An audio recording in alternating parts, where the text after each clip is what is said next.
Hello and welcome to Dreams of Wings, and welcome to a very impromptu stream. And a stream that I might well come to regret, because let me lock this damn thing off so that I'm not breaking your neck. Has that worked? There we go. I haven't tried SU2 yet in terms of flying it. I loaded in on the ground earlier on just to see what that looked like, and it looked rather good. And I just thought, do you know what? I'm going to do an impromptu stream. We're going to do some HEMS, random and anywhere work. We're going to do it in Norway as a change from Scotland because it's beautiful. There's mountains, there's scenery, there's everything. I haven't tested anything really yet in SU2. So this could go horribly wrong, or it could be rather spiffing. We're going to find out. So anyway, I just need to move a few things around, so we'll pop that there. We'll pop this up here. That's all good. Right, and I just need to get that set up. Here's me talking about getting things set up, and you have no idea what I'm talking about. Just a couple of screens that I need to do. There we go. So that's all good. So what are we doing? We're using so it's the high performance group H145 with the action pack expansion, and on top of that we are using the davierosoft HEMS random and anywhere mod, which is free. We've also got the M. Gonzalez sound pack for the H145, and we've got the kickers excellent realistic voice mods, and we are flying a 202 Squadron repaint. Let's have a look outside. I remember. There we go. There it is. Isn't it beautiful? 202 Squadron repaint of a Sea King that was based at RAF Lossiemouth and various other places as well, and that's by Damo Designs. Why are we flying an RAF Sea King? I wish I was flying an RAF H145 in Norway, because this is the one I normally fly on streams in Scotland out of RAF Lossiemouth, and I thought the boys would enjoy a bit of a break, so we'd come to Norway and see what that looks like. Okay, so by the way, if you want to join, you won't be able to see the assets or anything like that, but at least you can have it's kind of like an impromptu group flight. You'll never know where you're going to end up. So let's have a quick look over here at the map. This is where we are. So we are at not sure, I guess you put a Leknes. I wish I had a good Norwegian accent, but I don't. But I'm guessing that's where that's kind of how you pronounce it. I don't know what we've got in the way of hospitals around here, but I do know that we've got an awful lot in the way of beautiful scenery. And the weather isn't brilliant, but it's not too bad either, so we should be able to get a good look. But if you want to join, as I say, we are at Echo November Lima Kilo, and I'm on the Western European server. Okay, right, is he going to remember to boof, there we go. So we're back in there, that's all sorted out. I am just going to, while I can, just pop in the chat the Discord link. We have a Discord if you want to pop along and say hello. It's very low key. It's very much it's not as big as the old one. It's just really about the channel and live streaming, and it's set up for this kind of stuff, and yeah, it's just very chilled out. Right, okay, so let's get back into the screen. Let's have that. If I can, there we go. Okay, quick look. Did I get everything? Yeah, so all my controls are set up. That's one thing I didn't do beforehand. That could have been embarrassing. Okay, so first thing first, I'm going to set up our mission because we need to do that first, or at least get this up and running. So that's just going to load in. We do that first and wait for it to come up with the first screen. There we go. There's Frank, and we will go, I'm just going to, while I remember, let's just wind that in a little bit because we want a bit more action and a little bit less flying from A to B. Single player, and it's telling us that the radio isn't connected. Now that we've done that, at this point we can pop up here. Let's have the battery. and we'll have the position lights on, and we can put the mission radio on. Now, obviously, in the real life, we'd be sitting in the somewhere in there and waiting for the shout, but we're doing it from the helicopter. Could see Mr. Fish over there. Okay, we're not going to be using the TDS GTN today because we'll be using the mission map, but let's just wait for that to come through. Okay, power up test is okay, that's all good, and we now need to come down here. It says push call to connect, so we just press that there, and then we should see that go through. Here's the crew coming out. Hey, good morning all. Ready for the missions? Good morning, Frank.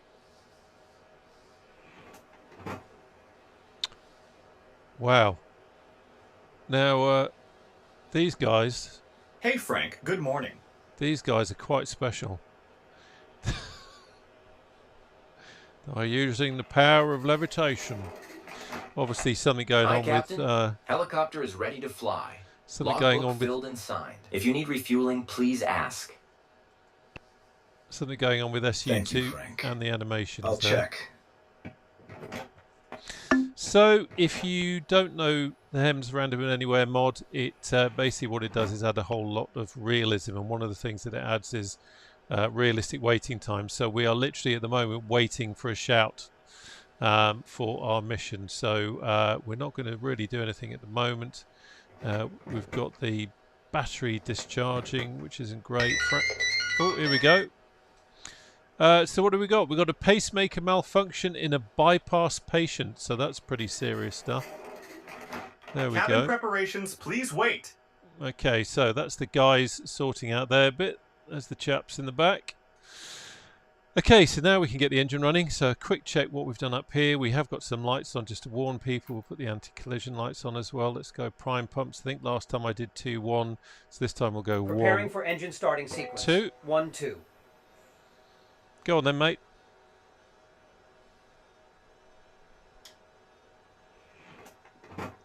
So he's going to go over there.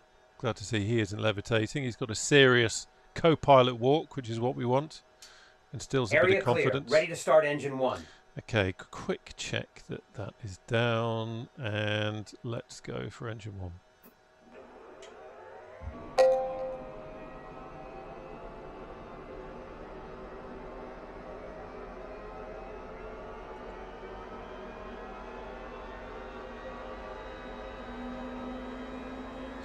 Everyone's rising. GPU disconnected. Ready to go. Good day.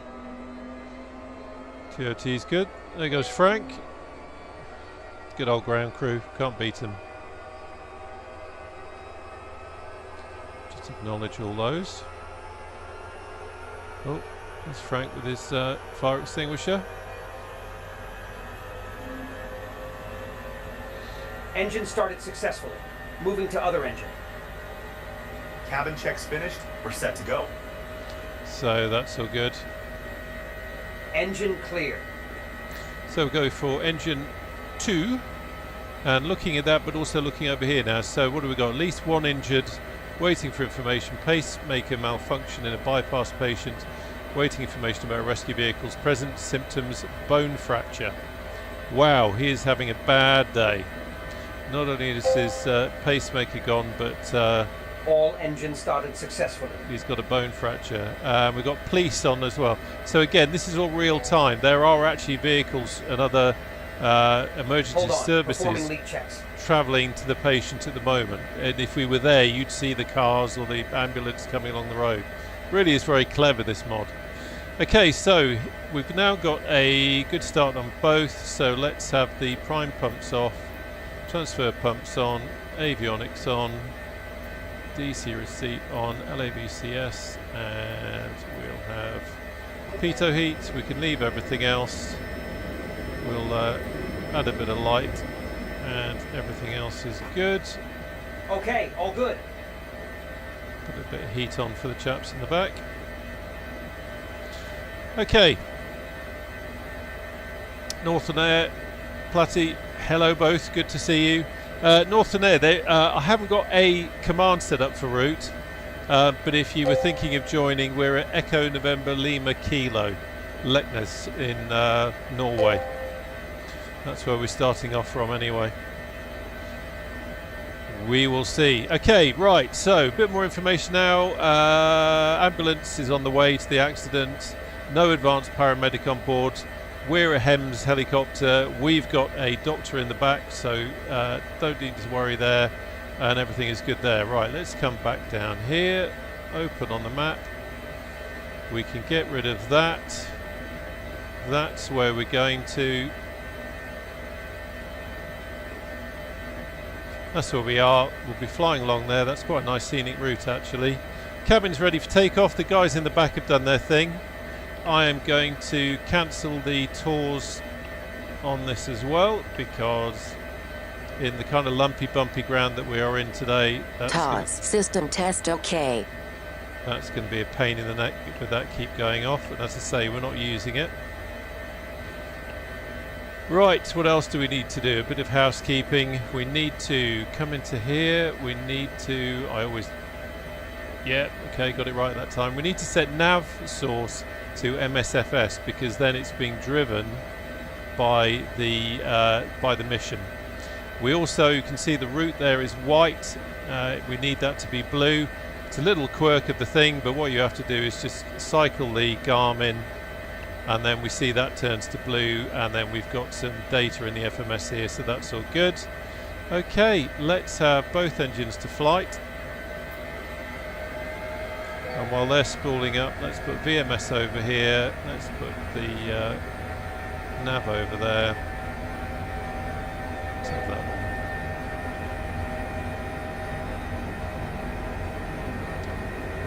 one. That's all good. Engine spooled up nicely. Now we can put all these on. Okay, quick check. Nothing down here. Nothing warning us. Quick check up here. Let's have the strobe on. So we've got all our lights. We've got all that. That's good. That's good. That's good. Right, I think we're ready to go. We're ready to go? We're ready to go. Okay. So let's just get the head tracking. Quick check of that. That's good. So cyclic trim release is on. Quick check of the wind. 6 knots from behind us. So I will go over there and we'll take off in that direction.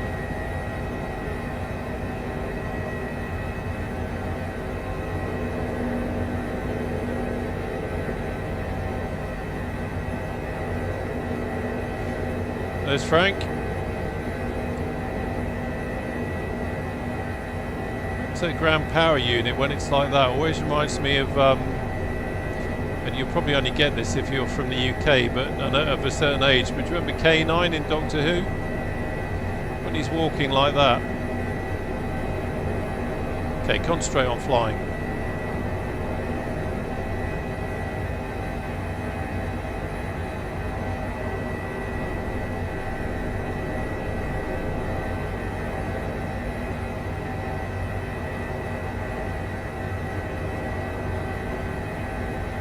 Okay, there's the wind, so I am just going to point it over this way a bit.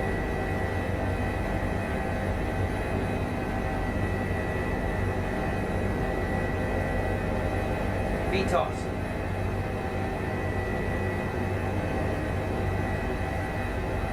A lot of the voice stuff that you're hearing is from the mod and the voice pack. VY. There's VY. So we can head on course now. So yeah, interested to see what SU2 does. I mean, it feels quite smooth, but it felt quite smooth before. So I'm not getting anything at the moment that's like, oh my god, this is amazing. Maybe I was just lucky. I'll tell you what I did find actually is that I was finding before that quite often I'd go to start up the sim and it would crash on starting up, or I'd get like an error message about not being able to log in, and it's not doing that. So we've got some weird LOD stuff happening with the water there popping in late. That's interesting. Oh, concentrate.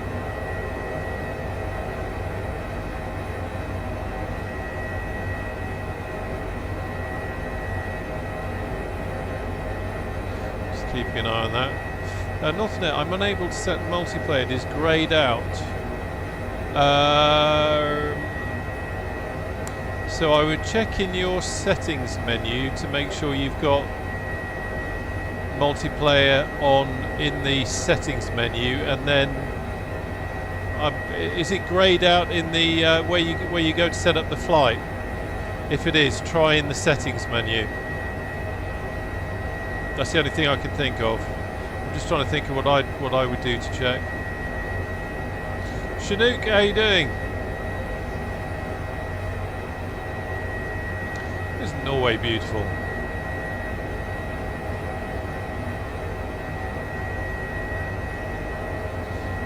Something I am noticing, and I don't know, I suppose really I should have, to do a proper test, I should have gone to an area that I know well.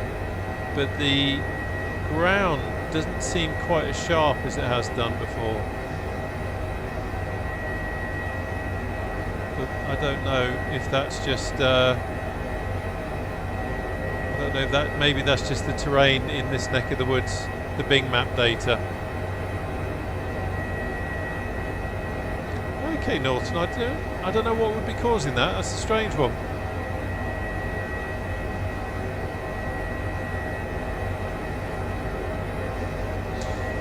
You're right, Platty. I just thought I would do something a bit different.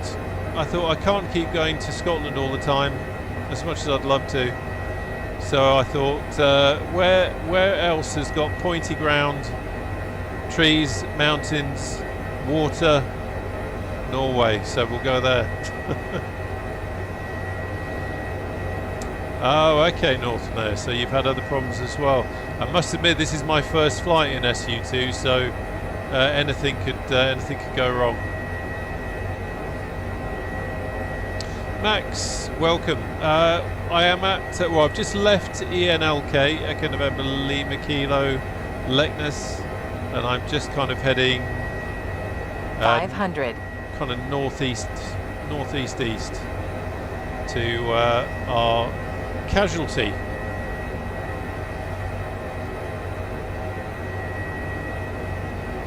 Yeah, I wonder if that's just the Bing data, you know.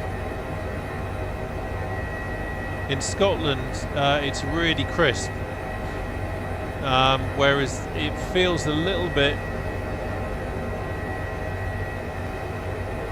blurred. But I haven't changed my settings. We'll have a look maybe when we're down. I don't want to break the mission, so I don't really want to start going into settings and things like that. But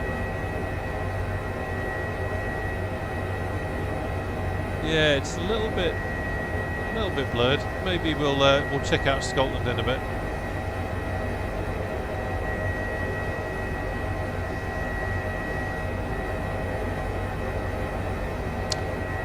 Bloody, flew some HEMS in the Clifford, Norway scenery. It kept sending me. Oh, okay. So you. Oh, okay, right, yeah.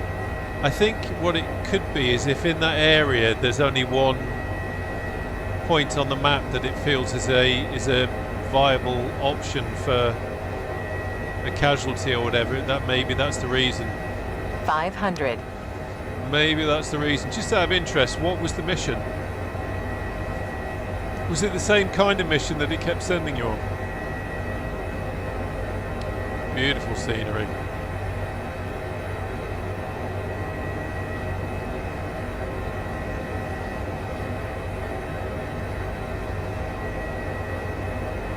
Tell you what I did notice before, which is very frustrating, is yeah, I'll take it down this way. Is that certainly in mine anyway, if I try and I've got some from when I first got 2024 and I was messing about with controls and trying to figure it out. I've got a few different control profiles that I don't use, and I was having that issue before, which I think a lot of other people have had, where if you try and delete a control profile or save a new one, it causes a crash to desktop. And I really kind of hoped that something as Billy basic as that, 500, a basic feature in the sim, would be fixed in SU2, and it didn't seem to be, certainly not in mine. I tried to delete a faulty profile, and I had to crash the desktop, which amazed me. So yeah, I'd be interested to know if anyone else has had that as well.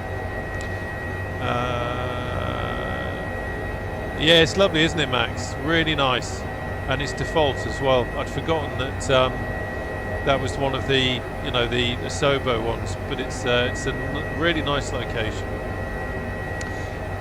Putty, all outside the same hotel. I bet they get bad reviews, mate. It's probably the #1 most dangerous hotel to stay in Norway, I should think. It's probably got its own TikTok account or something, showing people getting carted out with broken legs. 500. Look at the rocks there, just incredible. That's the thing I love about 2024, that kind of 3D 3D texture, not artwork texture, but that kind of 3D texture that it puts onto the terrain, where you get those lovely rocks. Like that scree slope there. Extra realism. Look at that.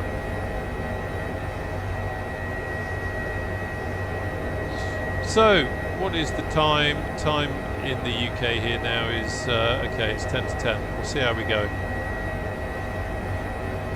Ambulance with no paramedic, police, fire engine, confirmed on scene. Okay. So, Matey Boy has got quite a lot of attention. Let's just wind the map in.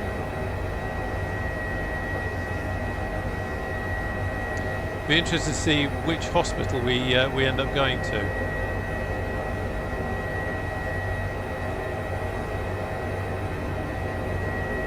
You right at the back, lads? Don't pretend to ignore me. Honestly, bring him on a nice holiday to Norway, and all they can do is sulk in the back.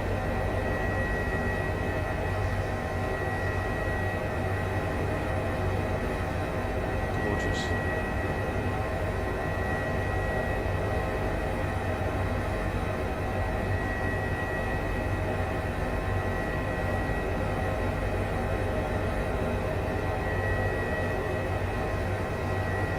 $500.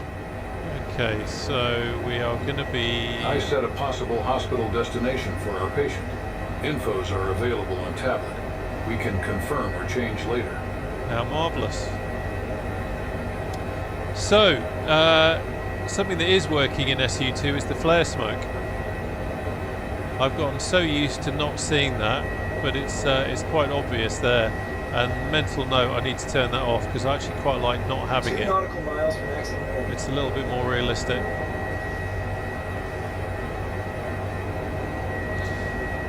Yeah, Platty, do you know what? Every time someone mentions VR on a stream in the chat, I always think I really need to get mine sorted out. I've got VR, I just never use it. And I know from when I did use it, the immersion is just incredible. Yeah, that scenery just doesn't seem very high res, does it?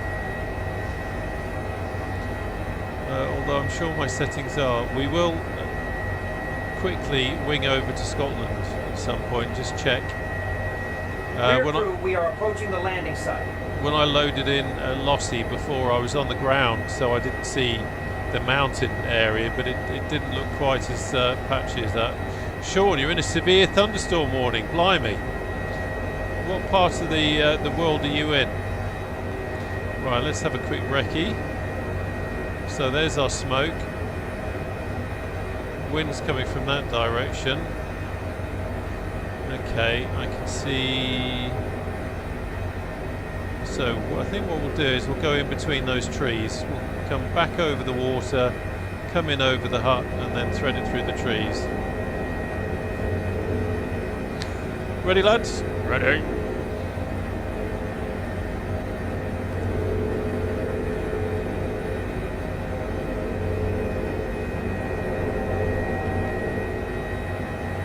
Careful of not going into vortex ring state.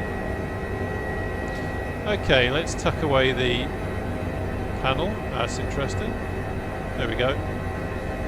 For a moment then I thought I had the wrong stick set up on, because that wasn't going, but it is now. So let's come in.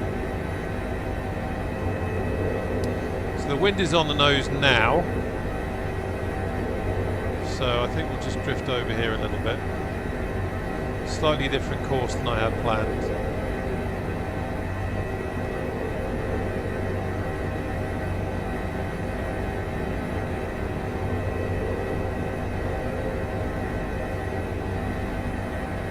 Yeah, the depth perception in VR is incredible. Just that whole situational awareness that you get in a totally different level, and it's very hard to explain just how damn good it is. It's so much easier to fly helicopters with it. It really is. Right, I need to shut up and concentrate.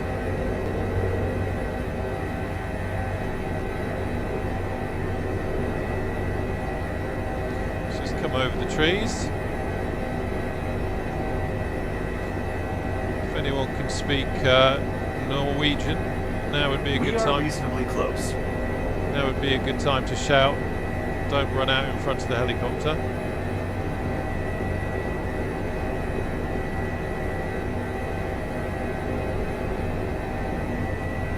So it looks like we're going to be on a slope here.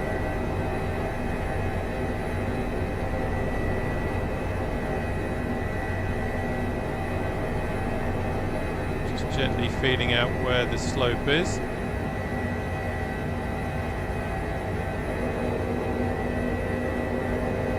There it is.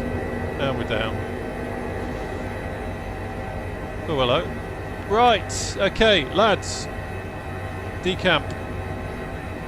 That's the one thing about landing in an area like this, is you never quite know the lay of the land until you bump down on it, because it all actually looks a lot flatter Rear crew, prepare for ground than it operations. actually is. Alright, let's jump out here. We'll just get that up there.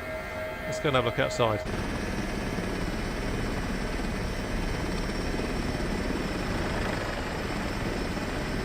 Okay, that's not too bad. More of an upslope than a side slope. But that's okay. Right. Here. Wombleway, hello. What are you flying? I don't know if you're in the chat, Wombleway, but if you are, what are you flying, mate? I have you as a Bonanza, so whatever helicopter you're in, I don't seem to have. Right, so we've got everyone here. Fire, ambulance. She looks very guilty. There go the lads. They're not levitating now.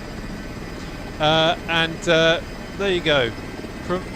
Proving once and for all that the Royal Air Force is not stopped by anything. And if we pop into the building using the same method, there you go. There's our pacemaker patient. So, like I said before, it's going to work in real time. So the lads are going to do what they need to do. We will hop back into the cockpit.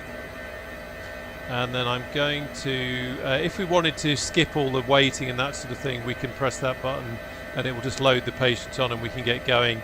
But we're going to kind of be a little bit realistic, and we're going to take the moment to have a chat. Should we have a chat about Norwegian culture? Do you know much about Norwegian culture? No? Okay, he's not really being much use. Let's have a quick look at the medical diagnostic page. Patient Sabrina Crawford, 55 years, female, dispatched. She's injured in her apartment. On medical arrival, she's responsive and she's been assigned 2. So this is basically telling us she's awake, which is a good sign. She's been assigned emergency code 2, which code 2 is immediate risk of serious injury, which isn't so good. Patient condition 48. You have a score of 0 to 100. 0 meaning our services aren't required anymore, and 100 meaning why are you wasting my time getting my expensive helicopter out when there's absolutely nothing wrong with you. So she's 48. Now as time progresses and her condition changes, it could change for the good because the guys in the back are giving treatment and looking after her, or it could get worse. And this is where I always say this. a huge amount of respect to the guys and girls that do this for real. Doc and patient will be with the ambulance to the designated hospital. Interesting. We have to pick the hospital helipad. I love it. I'll come on to that. Yeah, the people that do this for real, it's just absolutely amazing to think that they are concentrating on flying a helicopter and doing all that kind of good stuff while someone is their condition Cabin is secured, ready to fly. deteriorating in the back. So what's happening here is that because the patient is in the condition they are, they've obviously elected to the patient's going to go back via the ambulance. They're not going to fly her. It could be for various reasons. Remember, this is a medical emergency. It could be that they've decided that she's not in a condition to fly, especially with my flying. Or it could be that they've just thought, you know what, it'll just be easier, sling her in the back of the ambulance and let's get her on to the hospital. So our job now is really just to be the taxi service of the doctor. So let's have a quick look at where the... Wow, okay, so the destination is 57 miles away. 57 nautical miles away. And I am I'm kind of thinking, really, would the ambulance drive 57 nautical miles to get to the hospital, unless genuinely there is a real issue. Just having a look down here, helipad landing spot, distance for hospital stretcher 19 metres and medic 21 metres. Let's have a look at that. So this is where we're going. Ambulance is moving to Harstad. I'm not even going to try and pronounce that. Reach the hospital and wait if needed for the doctor on board. Ambulance is using a beacon at 281.5 megahertz for position report. That's interesting. That's interesting. So I've not done this before.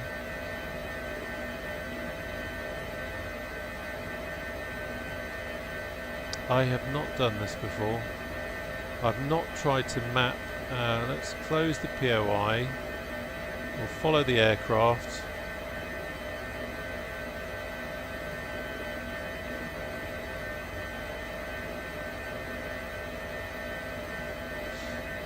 So what I'm not sure about is where to bang in that 281.5, which instrument to put that into so that we can monitor. I am not sure, and I almost don't want to start playing around. I can't change that one.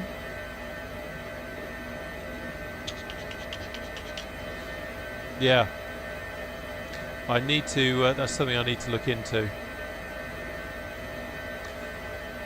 But anyway, okay, so we need to get going. We've got plenty of time. I think what we'll probably end up doing realistically is we might have to, if it gives us an option to speed the ambulance on its way, then we might do that, because otherwise I think we're going to be waiting for some time. Right, quick look at the chat. Oh, you're in the 500E. Okay, well I've got the 500E, so I don't know why that's showing like that, unless you're in a repaint or unless it's another example of 2024 multiplayer matching gone up out the window. Northern, good, you got it sorted out. No, I'm on the Western Europe server. Yeah, Max, I think you're absolutely right. I think it's going to be a long old trip, that. I wonder, because sometimes you have an option to customise, but it's not giving me one at the moment. Helipad spot distance, that's not that.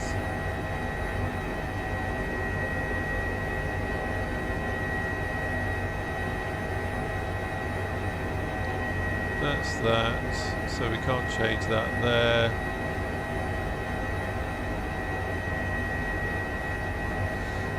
I'm going to see when the ambulance gets moving. I'll see if it gives us a fast forward. Standard delivery, yeah. So obviously, yeah, must be 2024 playing silly buggers again. Okay, quick look at the engine. Engine good, no warning lights. We've got the engines in flight. Excuse me. Right, quick look at the wind. The wind is on the nose. We've got a route in there, so let's go. Right, remember we are on a slope. And we've got trees behind us.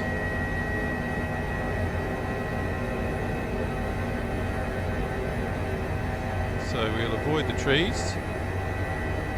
We'll head into wind.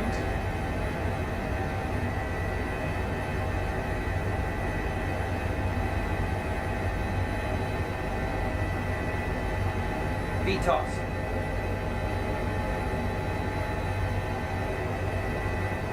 VY.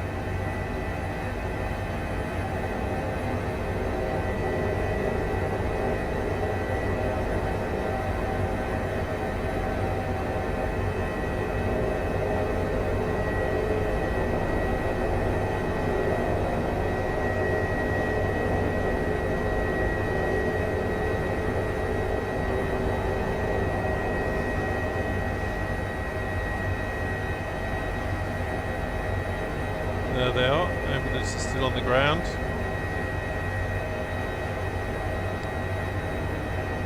Okay, and now we have our long, lonely flight without the doc. He'll be busy doing his thing. But, I mean, this really just goes back to what I was saying. That this is simulating the reality of it.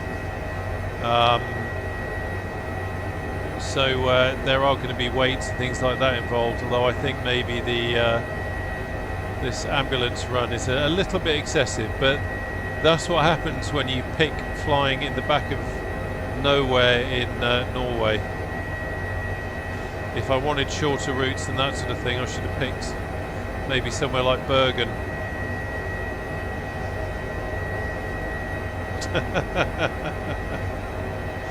VR guy racing, how you doing? Yeah, I know. One day it's going to have to change to that, isn't it? 500. Stefan, I've been working quite close towards your air ambulance. Have you? Yeah, you can give it a go. I'm not sure if you'll be able to. I think I've got. I think the old bot has got certain things locked down, but you're certainly more than welcome to have a go. I'll tell you what you can do if you're interested. Right, let's just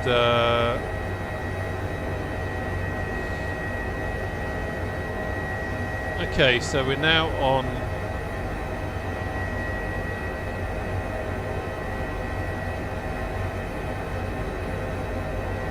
on 500. autopilot, so I'm just doing a few adjustments, just giving us some height. Watch out! Reduce collective! Okay, Now! that's what happens when you start messing about. So what was happening there? I'm going too fast. Okay, let me rephrase that. In autopilot, if you go too fast and you put a climb in, sometimes you can over-egg it a bit. So we'll just come back on that now, calm it down a bit. Just coming back on the speed, introduce a bit of collective, and then continue the climb. I'm just going to come back on the speed on the autopilot as well, because it's in danger of... There we go. You have to be ever so careful with that, it's very sensitive. Sorry in the chat, I will come back to you. I just need to sort this out. And keep that climb going. Right, sorry. Yes, this is what I was going to do. Stefan, if you're interested, there is a Discord. You'll probably have more luck posting pictures in there if you want to. So I've just posted the link in the chat, if that works. Yeah. Right, VR guy, fly any of the other helis? Yeah, I fly the 500E. I fly the Huey, the Llama. 222B, but haven't flown that for a while. The H160, and yesterday I flew the 407. There's a video up on the channel now of the preview video of the upcoming Echo 19 sound pack for the 407. So I flew that. Right, let's take it off autopilot.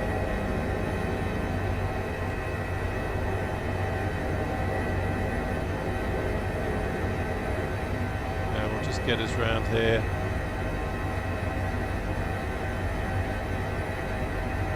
But yes, I have become somewhat addicted to helicopters. 500. But I will be doing some Warbirdy stuff soon. In fact, I very nearly did a Warbird stream tonight, but then my addiction to flying HEMS took over.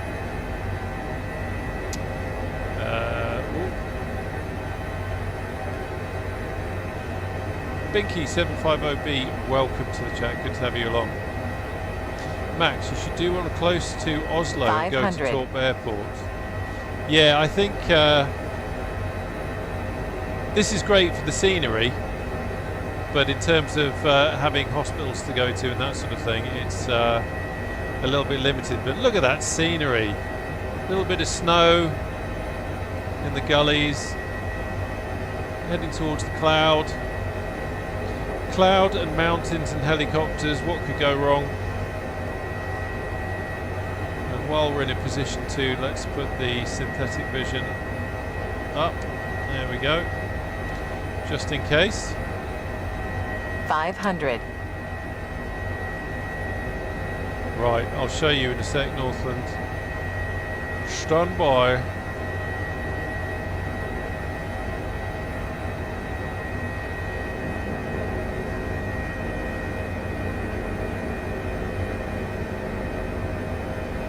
Okay, just checking that's still where it should be.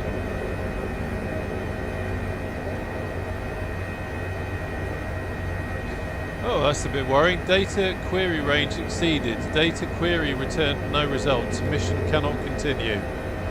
Okay. Probably because I wonder if that's because the ambulance was so far away. Right, quickly back to the chat. Northland, let me show you.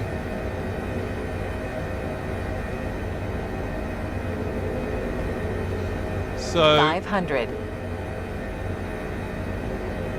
I'm just watching the mountains up ahead.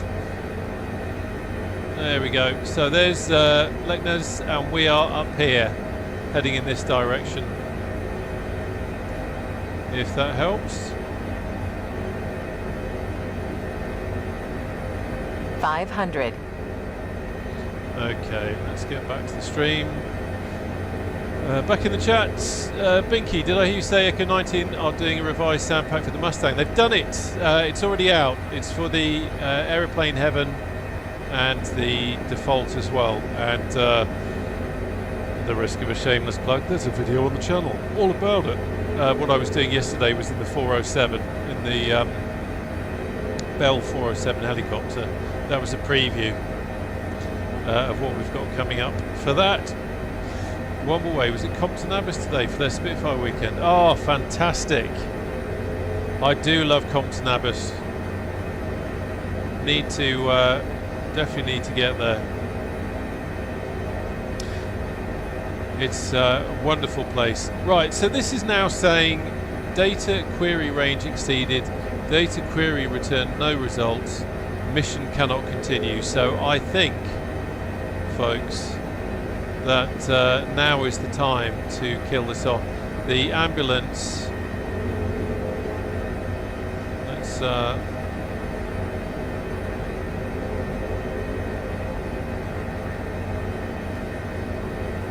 just putting the autopilot into heading mode, and I'm just going to have a look at something.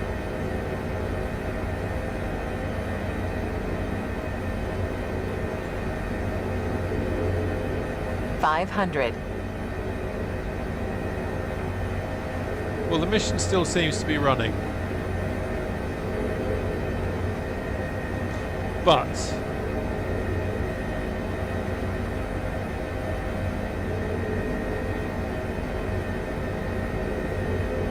God, for one awful moment then I thought I'd left the stream on the map, which I tend to do. Yeah, the ambulance is still there, so I think what's happened there, and I'm not a technical computer person, I'm guessing data rate query range exceeded because maybe the hospital is too far from the where the ambulance is. So lesson learned there is maybe not a good idea to do this kind of thing in the middle of nowhere, because that's a little bit stupid, isn't it, mate? Is it not a bit stupid? So I think we should go somewhere else. What's the time? 10:15. What have we got? Anything here at all? We've got no airfields. There's one over there, but it's a little bit too far. I want to just kind of get down. So I think what I'm going to do is... Okay.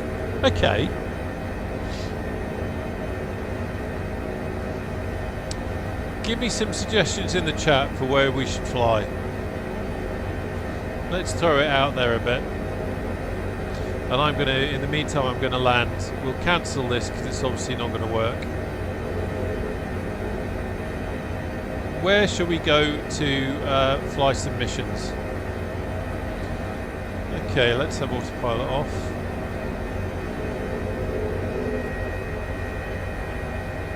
Close the HEMS, the tabletto. Let's have a look down here.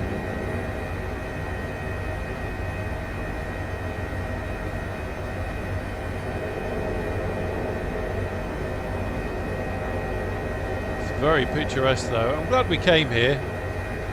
The mission might have gone a bit awry, but the scenery is beautiful. I remember a long time ago we did a Discord group flight in this area. It was great fun.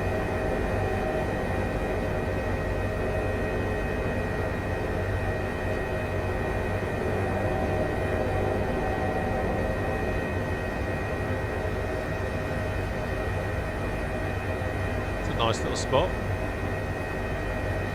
I do love with 2024 how you get such 500.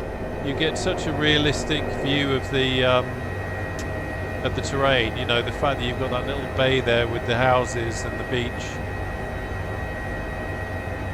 It's one of the reasons why I just cannot go back to P3D as much as I want to sometimes to experience the A2A Warbirds. The world is just not the same. Just having a look over here, looks quite interesting. Cheers, Womble. Take care, mate. Thanks for joining. Interesting little spot.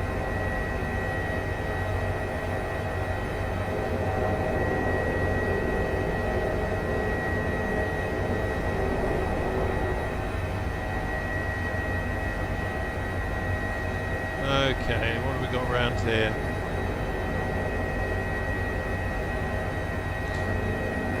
If anything, it's another chance to have a bit of landing practice, which is always good. So wind is coming from the right. Looking for an area that's relatively flat. Okay, there we go.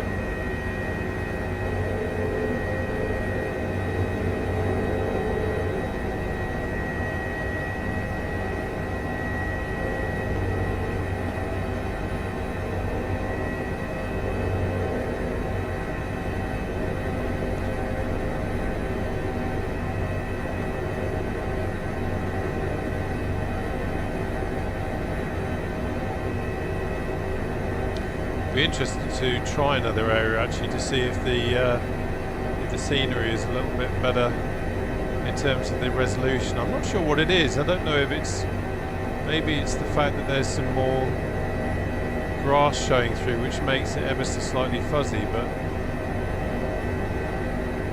okay, that looked a lot flatter up top. Down here it looks quite lumpy. Let's have a look.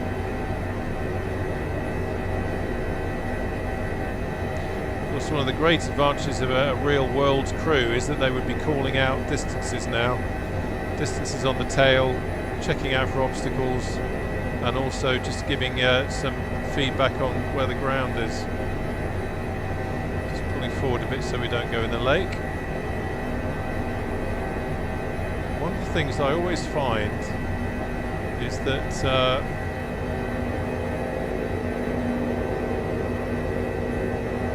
there we go. Because of the fisheye lens effect of the camera, things always feel a lot closer when you're sitting in the cockpit than they are actually on the outside. So let's have a look and see how close that tree is. 11 miles away. But you see what I mean? When you're actually when you're in there, it seems a lot closer. Right, where are we going to go to?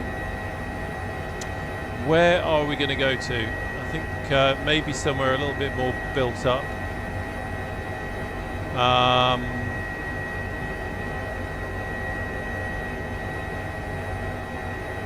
Where shall we go?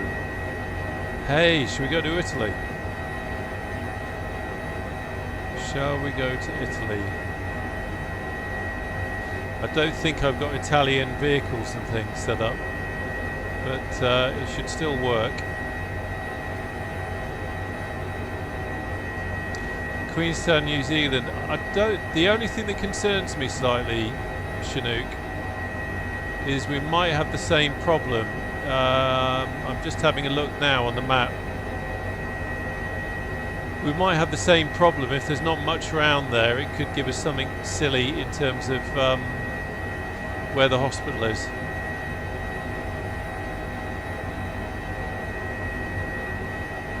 I'm looking for something a little bit more urban. Innsbruck may be the same problem, although Innsbruck is really nice. I love flying at Innsbruck.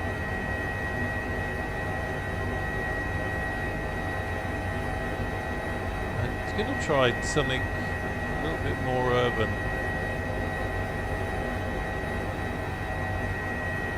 Oh, I know what we'll do. I know what we'll do.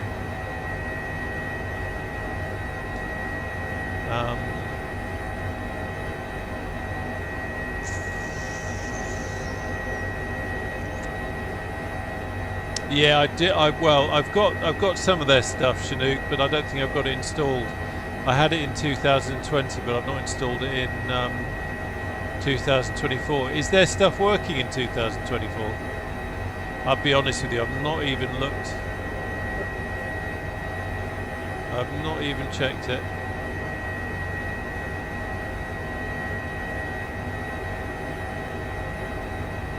I think, okay, I'm going to go to...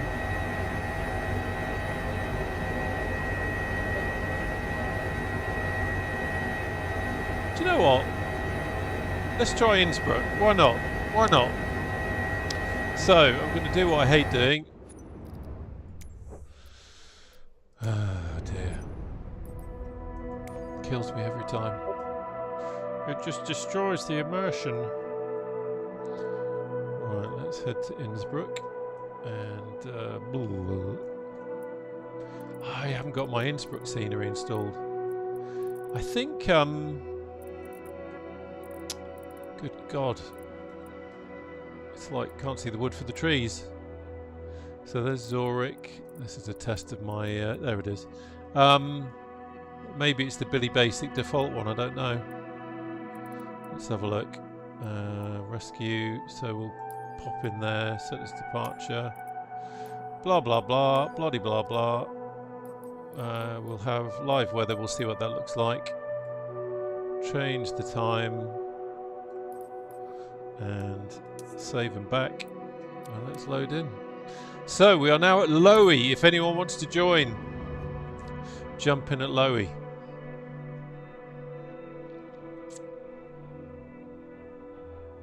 Oh, that's cool, Chinook. I'm glad they're up. I love their Milford sound. That's great fun. Oh, Neil, you saw the new Army H145? Okay, yeah. Be interested to see what they're going to do with that. Last year I was flying the H145 in the 84 Squadron livery tribute by Panther Repaints. It's a repaint of the helicopter that used to be there. I do love Cyprus. I'll be going there at some point fairly soon. Oh, come on. Now, when it does this, it's a little bit unnerving because it kind of feels like it's taking a long time to load in. I'm kind of hoping at any point now it's going to do that thing. But I feel like we've been sitting up here high above for a while. What do you reckon? Has it stuck?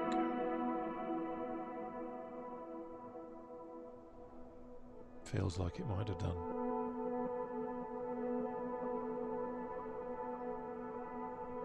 I'm not sure what the resolution is for. I know when this has done it to me before, I tend to find loading in somewhere else kind of works, but I'm not sure why we've got such a gap now. Hey Centurion, I hope you're doing well. Scenery conflict. Okay, I wonder what that could be. I'm not sure what scenery I've got loaded up in 2024 apart from default. I have got some Orbex scenery, but I don't think it's loaded in.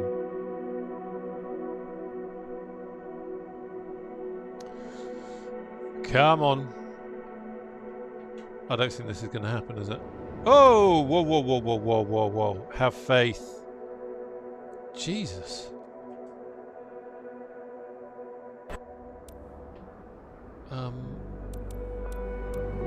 Hold on a minute. Bloody hell, that's some serious mesh weird stuff going on over there. I don't know if anyone is I thought I saw Northern Air in there. I don't know if you're still in there, but I don't know if you can see that as well. This strange structure that's been built. Okay, quick check down here. Quick look at the Discord.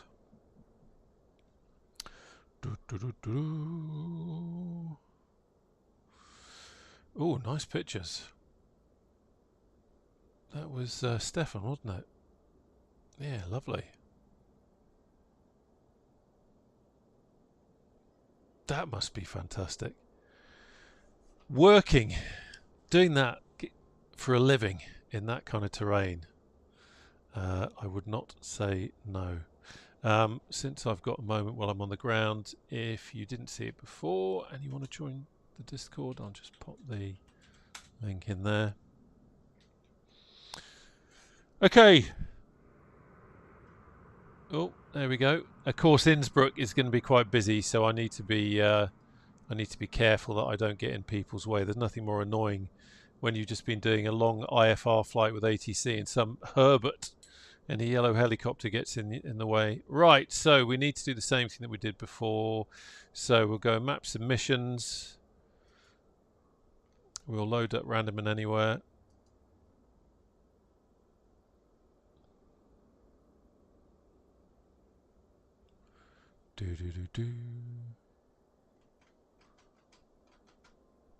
Gorgeous scenery around here as well. Interested to see if it looks a little bit more crisper than Norway did, because then that will be the kind of Bing theory. Right, single player. Now we can come up here. Bertre, go back. Oh, it did go back. My apologies. I thought we'd stuck in the engaged position for a moment then. No, don't want that. Don't want that. You stay there, fella. Right, position lights, that's all good. He has stayed there. Let's have the radio on. And I'm just looking to see, because the chaps should be appearing anytime soon.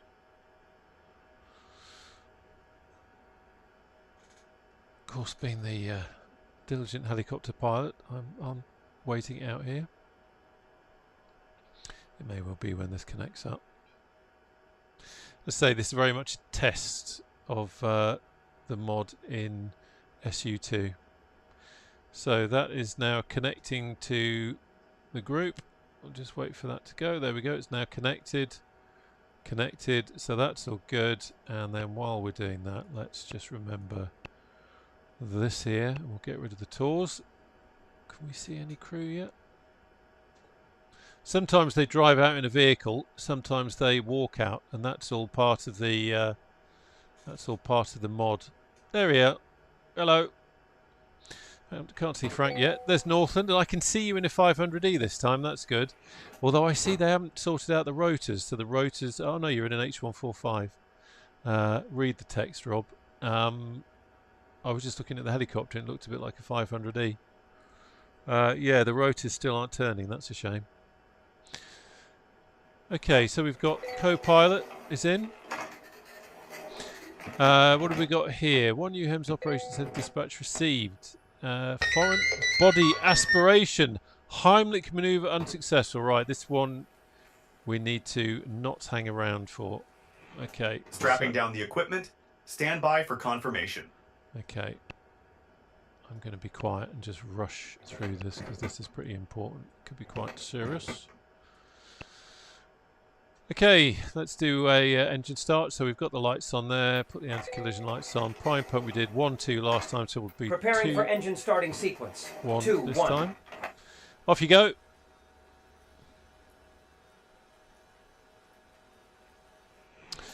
So at the moment the rear crew are doing their thing as well. He's doing the magic levitation. That's definitely an SU2 thing. That wasn't happening before. Cabin checks finished. We're set to go. Okay, he's not giving us a signal to start, but we will. The levitation is just too cool. Too cool to do it.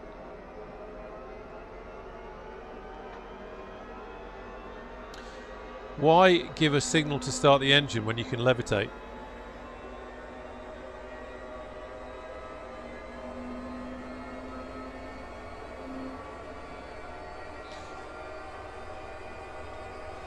Rising nicely, temperature good.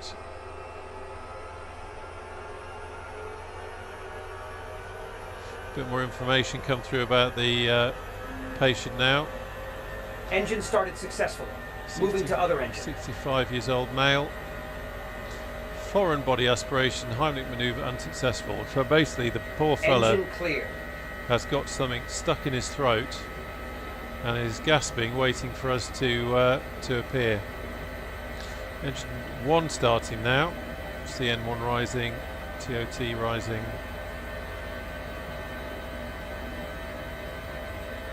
All within limits. All engines started successfully. Yeah, there he is. He's just showing off now with that levitation thing. Right, so prime pumps off, transfer pumps on, boof, Hold on, boof, performing boof. leak checks. You do your lead checks, mate. We'll get everything whirling. Okay, that's all good. That's all good. And let's do that. It's a little bit dim. We'll have the strobes on now at this point. Get a bit of heating going on.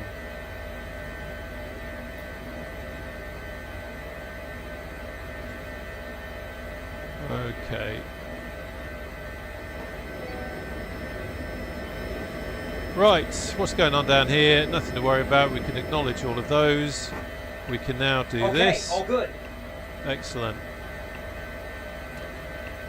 We're going to inhibit the tours when we get that, because that's a right TOS system test pain in the okay. neck when you're flying around mountains. If that keeps going off every 5 seconds, telling you about terrain. So we'll open on map. Come on. Open on map. There we go. We can see the lines white, so remember we have to cycle the GTN. And we should get our blue line. We're not getting a blue line at the moment. Ah, there we go. There's the blue line. If you don't get a blue line, it means that things aren't necessarily working as they should be. So that can be a slight concern. Destination is 23.5 nautical miles. Everything is okay down there. We can now put the... Oh, hello. Yeah, no, that's on. We can now go to flight.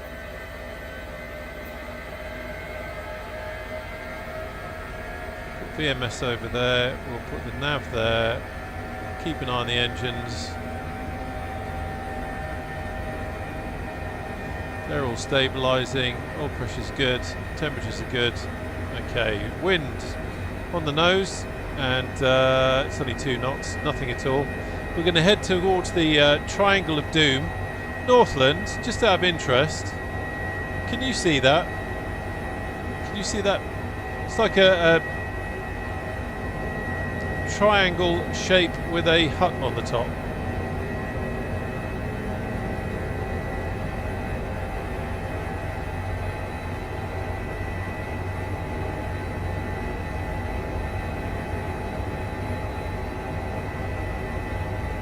I've got no special mesh in, so VTOS.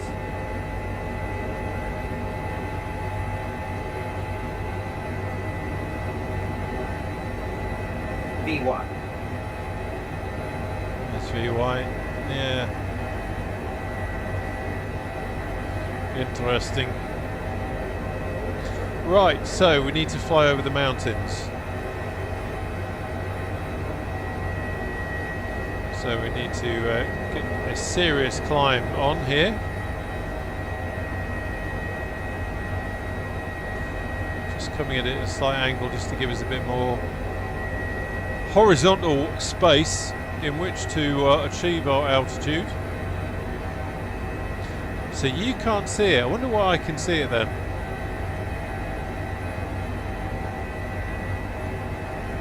I wonder if it's one of those weird things, if I loaded in again it would be gone, because I'm pretty sure I've got no scenery here.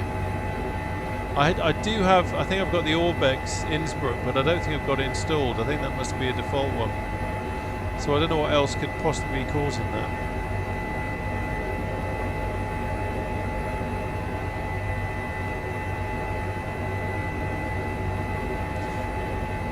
It's sod's law, isn't it, that it's given us an emergency right over the top of the mountains.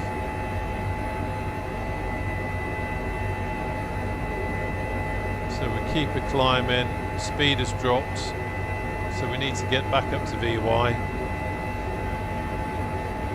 Just preoccupied with our giant triangle of doom.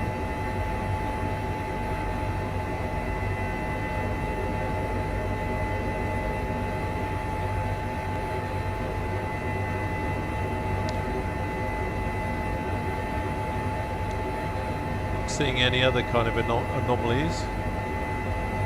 It's still there, can't really see.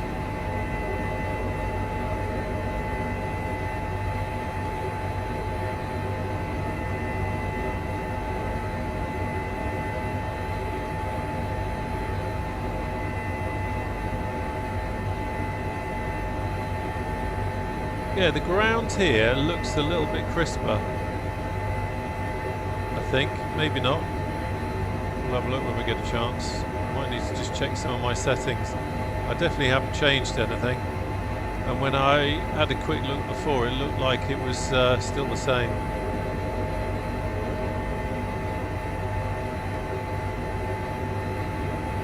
Okay, now we're coming over the top. Meanwhile, matey boy's sitting there with a piece of Lego stuck in his gullet, wondering when the hell we're going to get there. And I'm preoccupied with saying, oh look, yes, look at the ground textures. I wonder how sharp they are. They do look a bit better. Oh, here we go. Yeah, it does look a bit better than it did in Norway, so it must just be Bing data.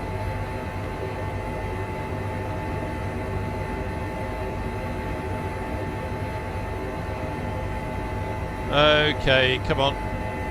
Keep the climbing.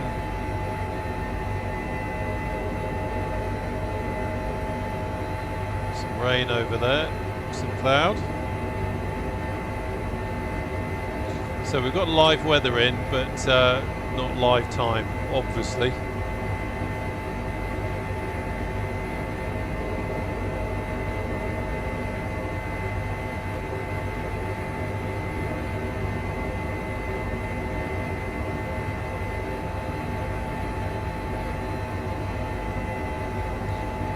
weather is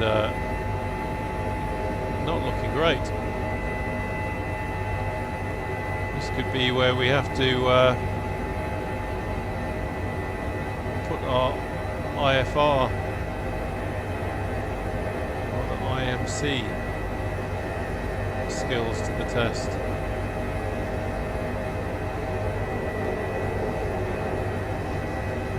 Bit of rain. Now we do have windscreen wipers, but unfortunately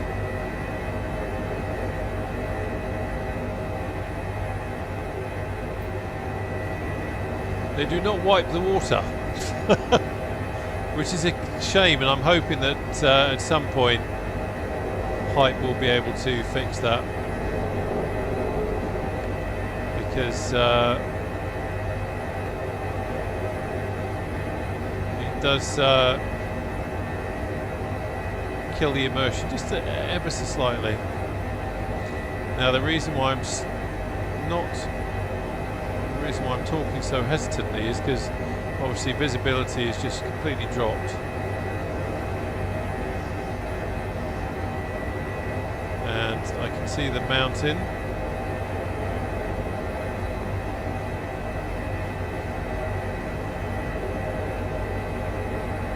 I'm just trying to keep it climbing. See, we can see it there.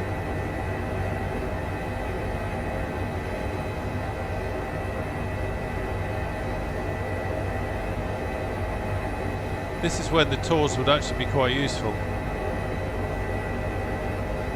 But we can still see it in the map, and also we can turn on that.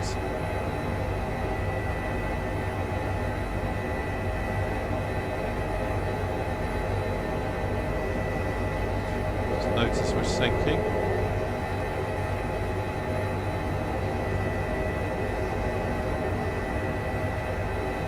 Keep that climbing. The reason why it's saying override is because I've got the cyclic trim off.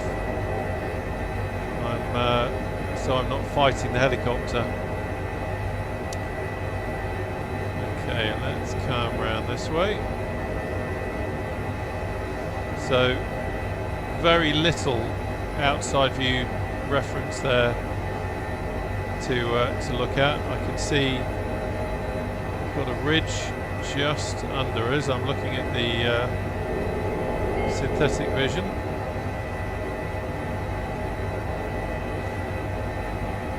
It's actually incredibly, I find, probably because I'm not really practiced at it, flying instruments in the helicopter when you're trying to get to a casualty is and your visibility is so poor, is a tad tricky, but I'm just going to try come around over here,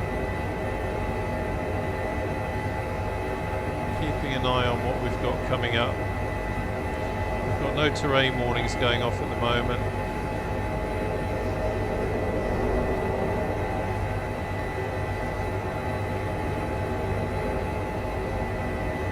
See the red lines on the tape on the left, just they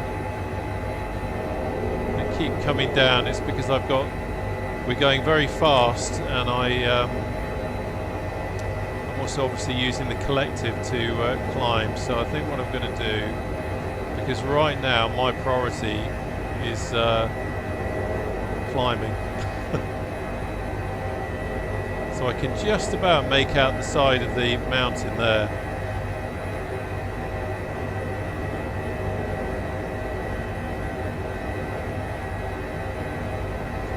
I think that says 12 miles, so let's just keep that there. There's the side of the mountain, so we'll come over here. At least we've got visibility now. The other aspect of this helicopter is that it doesn't actually have, the real thing doesn't have anti-icing, but we can 500. simulate it in the helicopter. Right, let's turn back this way, just threading it through. Now at the moment I'm not going to worry too much about the anti-icing because, let's face it, with this visibility it's not going to do a damn thing. But what I'm trying to do is get us to a point where I can maybe, with a degree of confidence, put it onto autopilot. And actually that looks quite good. Put it onto autopilot and then I can do that. At the moment I'm just really flying it off the instruments. You can see we're going quite fast, which is why the red lines on the left keep bobbing down, because also I'm inputting collective.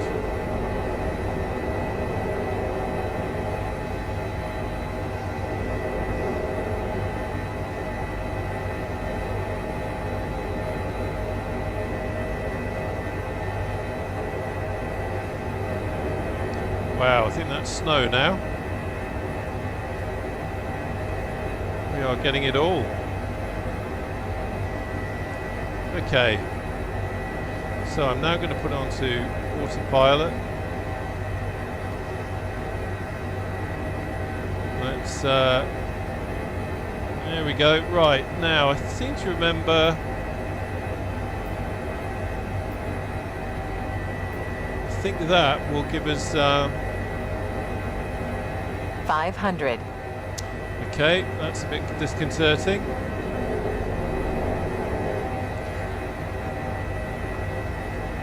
Saying 500 that means we're 500 feet above something, and I don't like the sound of that. I'm not getting any warnings on the tours. I've inhibited the voice going off, but there's nothing going off on the unit itself. So let's get a climb in.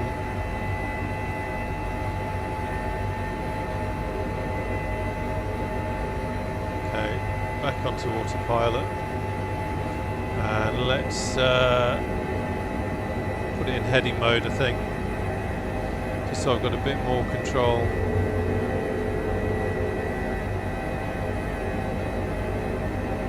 There we go. Right, how's the anti-icing working? I think, no, we've still got some on there.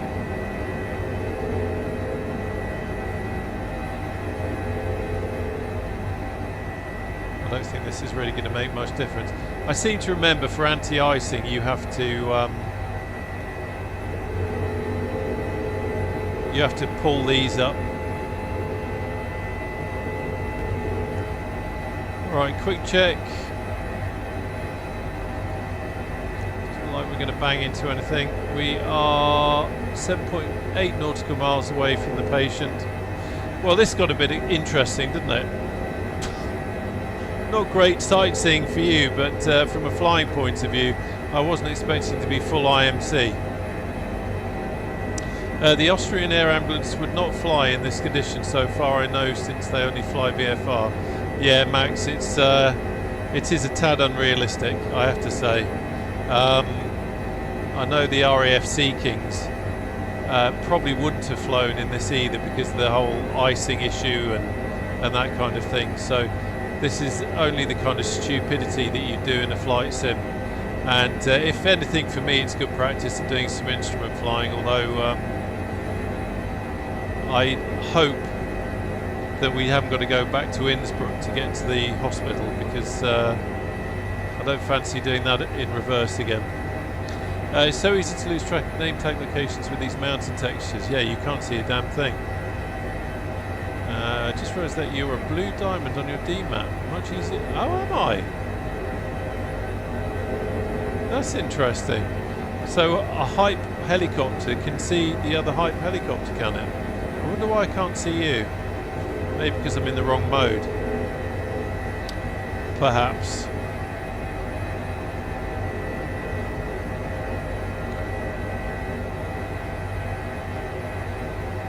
Okay, let's keep the power in. How far out are we now? Okay, so we can see up ahead we've got the big lake. We've got a bit of high ground at the end of the lake there, and then we've got our destination. We are currently at 8,000 feet, on the standard barometric pressure, so we are quite high. I think it's time to bring it down, so I'm just going to, we'll stay on autopilot, but I'm just going to use the collective beep trim now, just to Confirmed on scene. lower our altitude. And that was the chap saying, I think he said police on scene.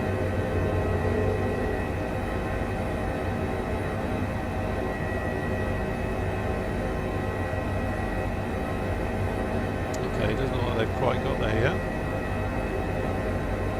Police, yeah, police has arrived on scene, that's what they said. So like I said at the beginning, if you didn't see it, it simulates the reality of other emergency services arriving on scene. And I'd like to think that given the severity of what we're going to, as much as this is rather silly,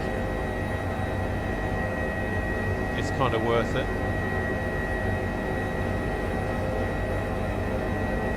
So keeping that descent in.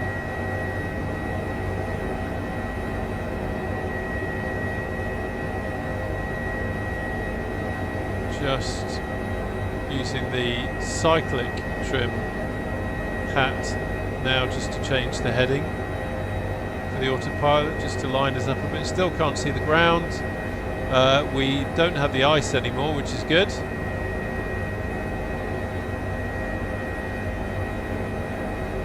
I set a possible hospital destination for our patient. Infos are available on tablet. We can confirm or change later. Where are you setting us to, matey? Hospital, Romed Clinic. Let's have a look. Open on map. Yeah, we'll take that. We'll take that. Lumpy bumpy stuff. At least we don't have to fly back 2 nautical miles from accident area. over where we came. That's the main thing. Okay, keep this descent in. We will slow up a little bit now.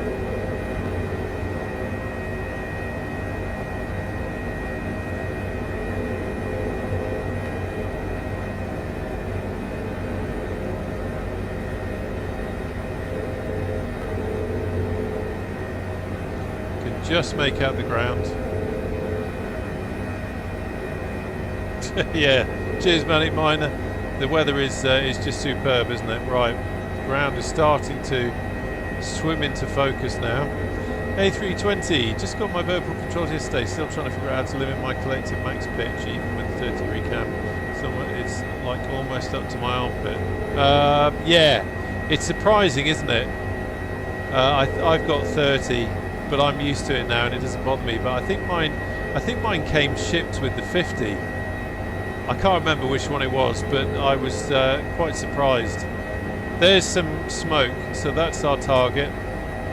So let's... Rear crew, we are approaching the landing site.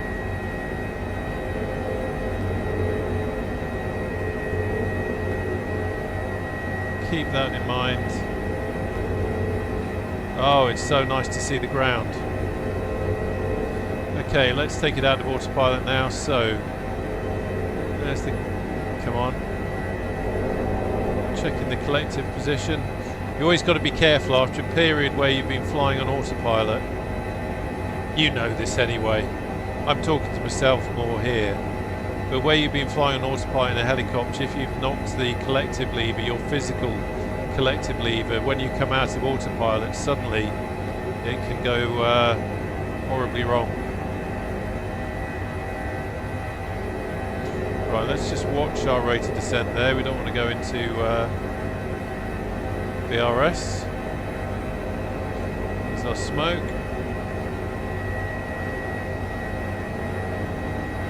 Water absolutely pouring over the canopy there, isn't it?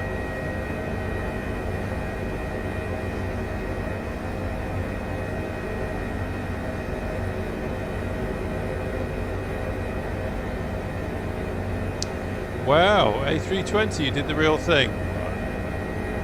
You probably missed it, but I was saying when we were back in Norway that I have absolute respect for anyone who has done this in real life.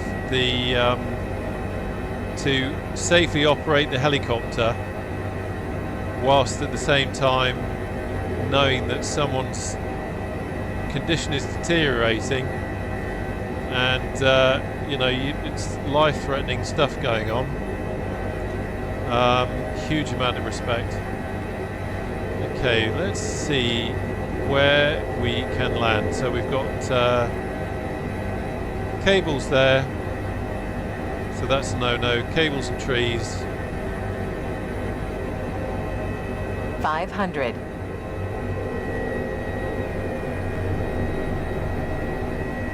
Just come over there a bit. I'm thinking that looks quite good. Where's our wind direction? Wind direction is over there. That actually looks like quite a slope. Let's get rid of the tablet. Checking we don't go into VRS, which we're in danger of doing. Watch out! Reduce collective now. Rear crew. Which we've prepare done. for ground operations. That's what happens when you descend too fast at too low a speed. So I've got control back, but I'm lucky I didn't break the helicopter. We are too doing that. far. So what I'm trying to do at the moment is just get the helicopter stable again, get the collective at the right point. This is what I love about helicopters. So much We to are think reasonably of. close. You just have to get into that zone for landing, and then you've got to be so careful. Okay, let's have another look. I'm wondering now whether to land on the road. That might be a bit flatter. I think We are too far. the terrain there is just a little bit too much of a slope. So yeah, we'll take the road.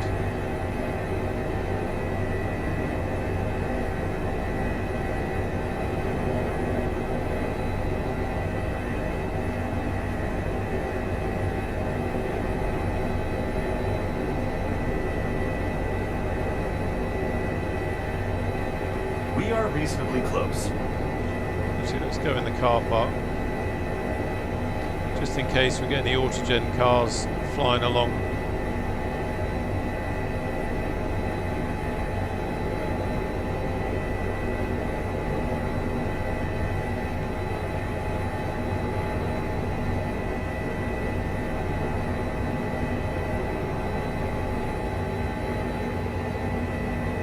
Unbelievable. Co-pilot Cat is just about to jump on my lap.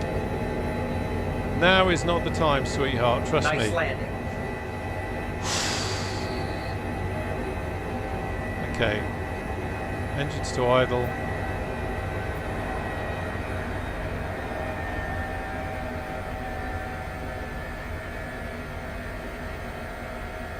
Well, thank you, A320. That's much appreciated. Sorry about the whole VRS then. There's Northern coming in. But that is one of the things I do love about helicopters, is that it's a whole new skill set. And when you're doing something like this where my mind is thinking, okay, we need to find a landing spot. I'm just going to turn off the head tracking. There we go. Trying to find a nice landing spot and taking the eye off the ball with the rate of descent there. Rate of descent got a little bit too high, so very quickly had to move out of that VRS state.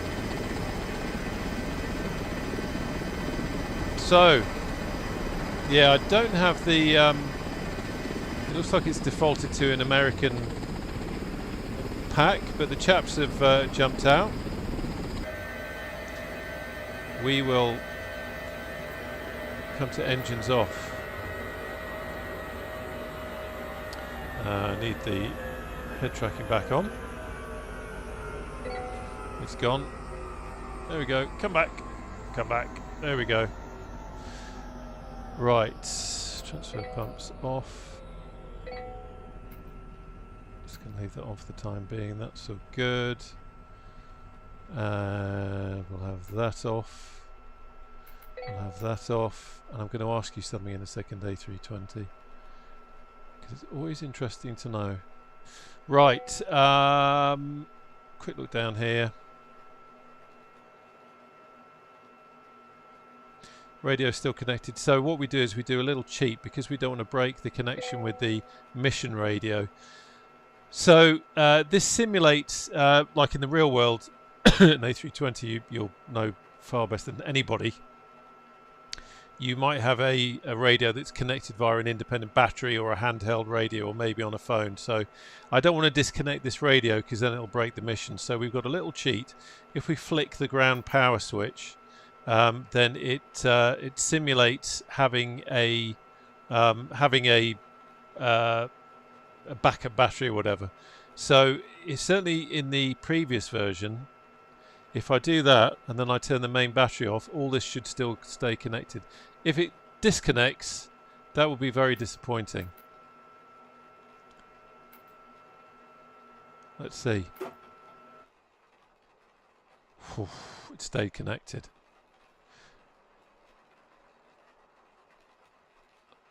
A320. Your last medevac flight landed in a gas station at night. Wow. Wow, that's going to hone the concentration, isn't it, doing something like that?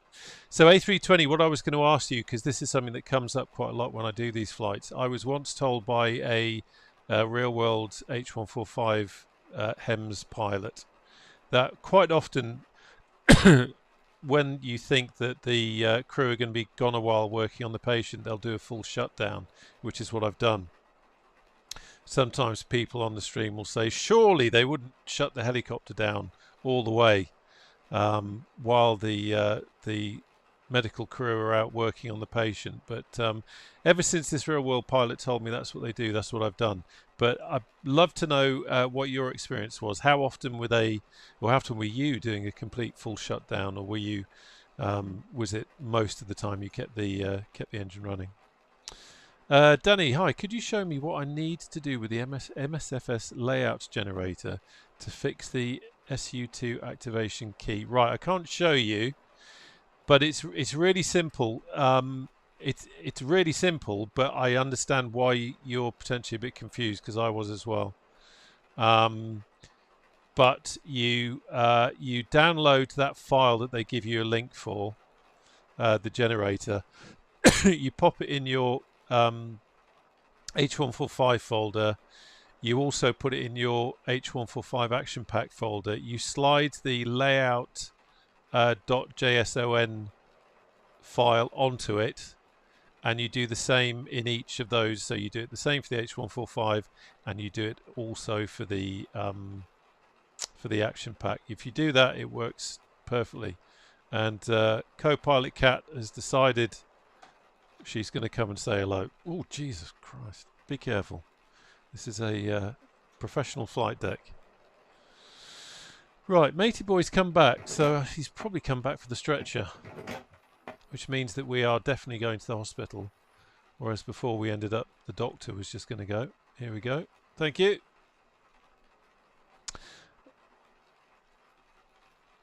So he's heading off. Let's get the patient information up.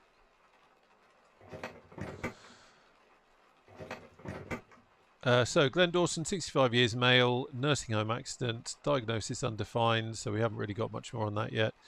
Status upon medical arrival, responsive, which is good. Patient assigned emergency code 2, so as before, code 1 is immediate risk of death, code 2 is immediate risk of serious injury, code 3 no risk to life, and he's got a life score of 54, so he's somewhere in between the middle. Got a heart rate of 79 beats per minute. We've got an oxygen saturation level of 96.5%. Okay, so we'll go back to there. Nothing else being added here. So at the moment, there's no other medical crew there apart from us. We've got the police on site. And what we've got here, info from doctor, estimated ground operation time 1 minute, so that's not too bad. Patient has been stabilised for transport. Excellent, so that's him going off with the stretcher.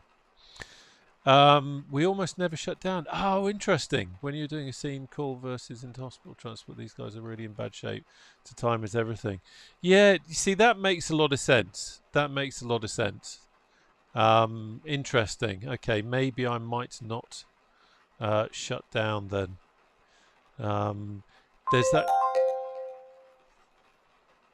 There's that kind of feeling that yeah, we'll take that. There's that kind of feeling that you should be ready to go at a moment's notice. But interesting. And then sometimes, certainly in the UK, you see some footage of air ambulances waiting while crews work, and they have shut it down. But I guess it depends on the situation, doesn't it? Have you noticed any difference bugs using the MFS layout generator on the H145? Danny, I'll be completely honest with you. This is the first time I've flown the H145 on this stream with the, you know, with having done that, and I'm not having any problems at all. We had a bit of a funny thing go on before with the mission, but the helicopter itself is flying absolutely fine. Had no issues at all with it. Right, here come the chaps. So it's going to get a bit windy for the patient, but bearing in mind what A320 said, I don't want to hang about. So let's have the battery on. So last time we did 2-1. This time we'll do 1-2. We've got the position lights on. Let's get the anti-collision on. So we'll go Preparing 1, for 2. engine starting sequence. 1-2. He's going to jump out.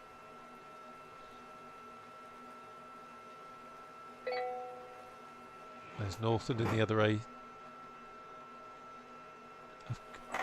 Mind went absolutely blank there because I've been talking to Area clear. A320 and thinking Airbuses. Airbus H145. Get it right. Okay, engine 1. Focus.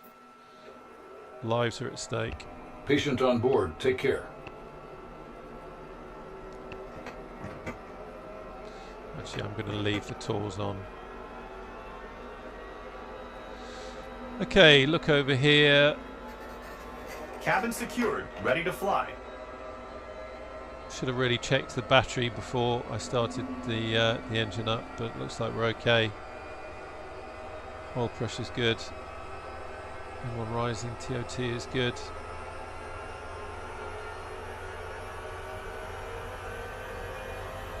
Just acknowledge those. Engine started successfully. Moving to other engine. Doing the levitating thing again. Engine clear. Let's go for engine 2 start.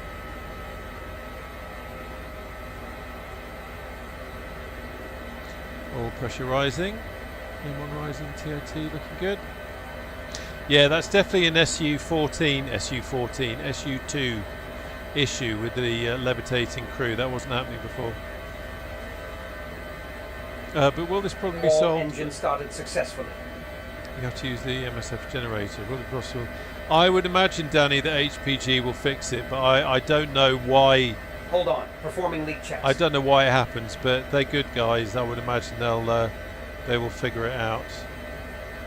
Okay, that's all good. So prime pumps off, transfer pumps on, co-pilot's doing the leak checks. That's all good. LAVCS to pilot. Bum, bum, bum, bum. Leave that as it is. A320, another question for you, if I may. The LAVCS. Okay, all good. With crew and patient in the back, would you leave that at pilot or would you put it to PAX? It's great having a real-world Airbus helicopter pilot on the stream, because then you can ask all these little questions TOS, that system have sat test in the back of okay. my mind. Oh, look at that. Bus ties. Okay, that doesn't happen very often. And this is probably not the way they do it in the real world, but just give that a tickle. That's so good. All our warnings have gone. Happy with that. That's saying reach selected destination. We just need to cycle the Garmin because our line is white. Co-pilots on board. Engines to flight. A320, pilot Normie. Okay, great, thank you. Sorry, I'll try not to bombard you with lots of questions, but it's little things like that that you kind of question it. Well, surely we'd want the guys in the back to, especially the patient, to feel less vibration, but then the checklist says pilot. Danny, but once I put the layout in the H145 in the autopilot folder, can I delete the generated? That I don't know, but I don't think it causes any harm if it's there, to be honest. I've left it there. Right, wind. Wind. It's behind us. Looking at nav map, it's 2 knots, so it's not really a great deal. Looks like the visibility has come in. Obstacles are lumpy bumpy ground there and some cables there, so I'm going to lift over this way where I know it's clearer.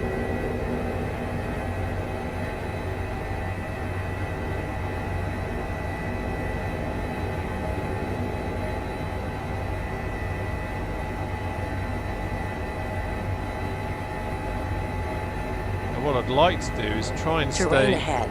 Pull up. VTOS. Terrain ahead. Pull up. There you go, that's what I'm talking about with the... Terrain ahead. Pull okay, up. I'm going to switch Terrain that off. ahead. Pull up. It's going to drive me mad. Because what I'm going to try and do is see if we can stay a little bit lower than we did before, and try and stay in sight of the ground as well, just to make life a little bit easier for ourselves, and also see some terrain.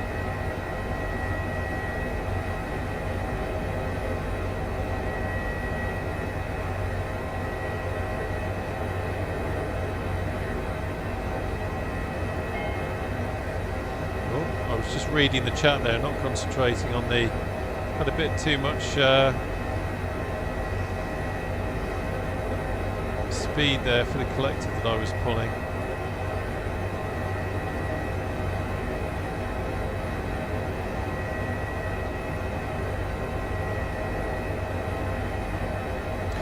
That synthetic vision is really great. I mean, that was really useful back then in the mountain to be able to see what was going on. Certainly gave me a nice warm fuzzy feeling. Without that, it would have been absolutely terrifying flying towards white snowy mountains in white out cloud. Recipe for disaster, especially as we were iced up as well. Okay, quick look over here. Engine's looking fine. Fuel is fine. Going a little bit too slow really. We need to get a wiggle on.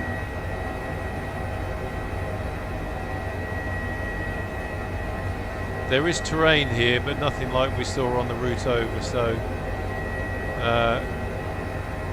that definitely helps. Hopefully you won't have to do any sudden huge climbs to the tune of climb every mountain. But we do need to gain a bit of height.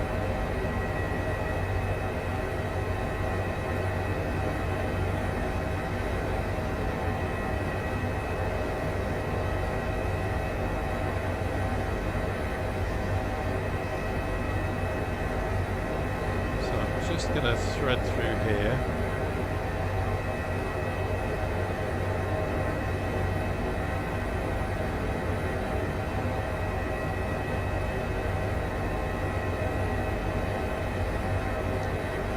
Increase that rate of descent, climb. Definitely not descent, fella. 500.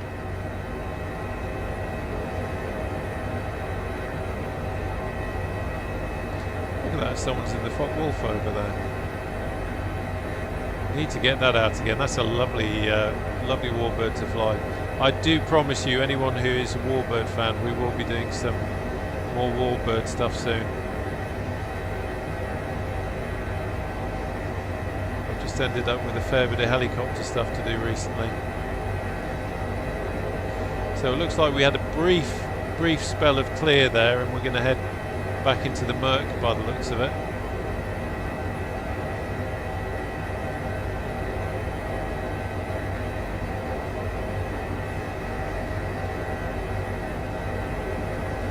Just watching the red markers.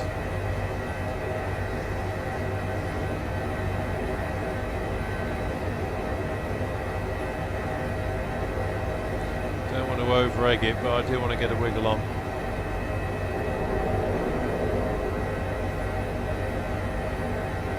Again, the reason we've got override in there is because I've got the cyclic trim release in so that I can fly the helicopter without fighting any of the autopilot systems. That's nice. Some flat ground, look at that. We can see stuff. We can see the ground.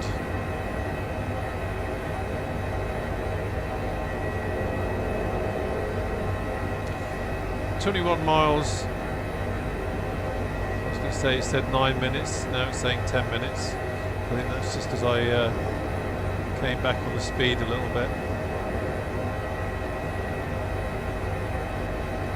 So I'm not going to put it to autopilot. Another option would have been to have climbed at the beginning and then put it onto autopilot. I'm going to hand fly it. Oh, sim pause then a moment. It's always a bit unnerving when it does that.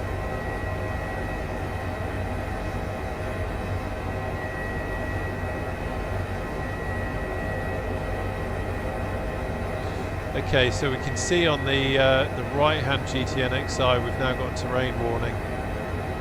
So we'll come over there. I think the reason we're not getting in on the central MFD is because thinking about it, when I had to rebuild my sim after I killed it doing a BIOS update, I don't think I put the high performance group TORS data file in. But that's fine because we've got it coming from the GTN there, which is a little help.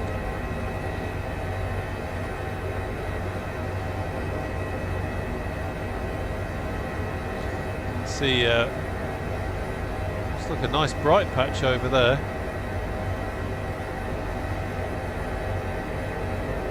$500.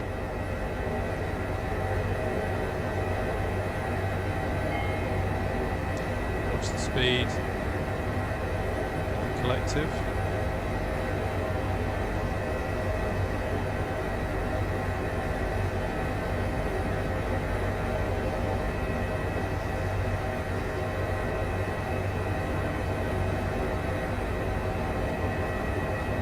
Oh, isn't that beautiful? We've come out of the cloud. What a lovely sight.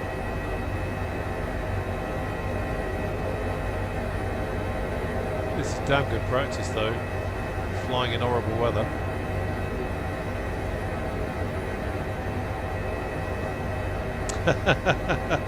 A320, I think you will be absolutely fine. It will all come back. If it's any, I'd be interested to know what you think. Actually, I know another guy who is an H145 HEMS pilot in the UK.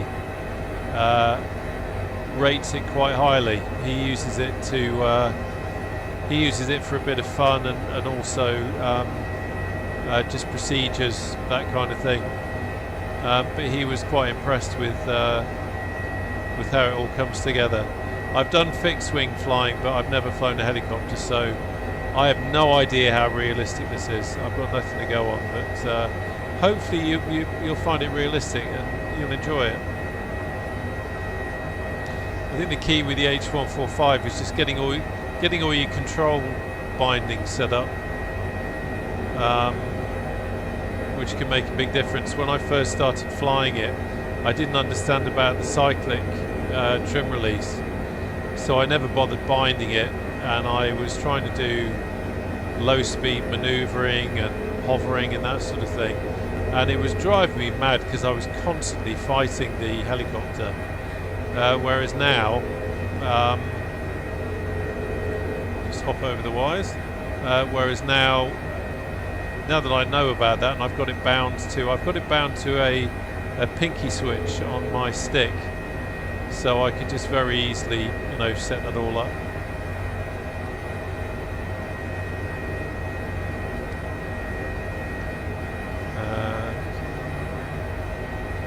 That is cool.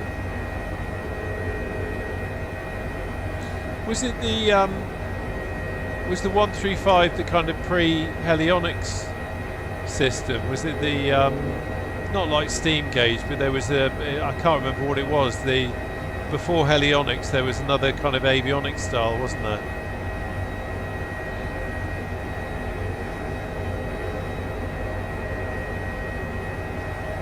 Wow, that's nice. Nice view. Good choice coming up here. Now that we can see the scenery, it's quite beautiful.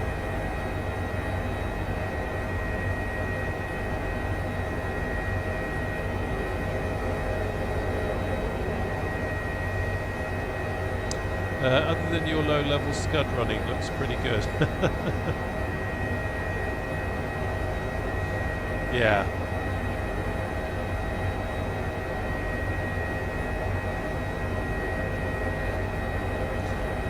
Checking that, 12 nautical miles.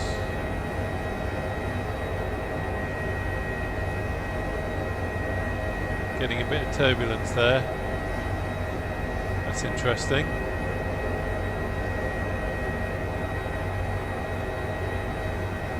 Okay.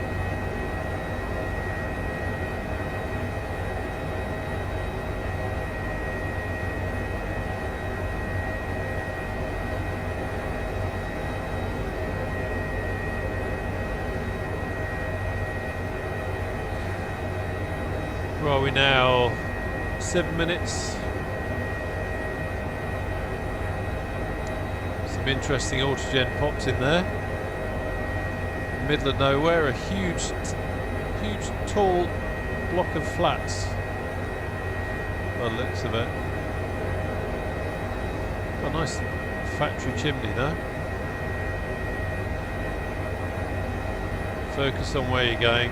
It's, we haven't been able to do this so far because it's been so horrible, but let me just put it onto autopilot. Let's just put that there. Let's pop outside. There she is.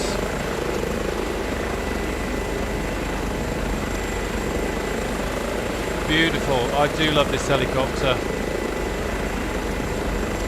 And it's a great livery. Right, let's get back to flying instead of posing. Okay, so let's have the autopilot off. That's right, yeah. They do, I mean, I don't know, it's not to the same level, but Hype Performance Group do a free H135 with the helionics, avionics.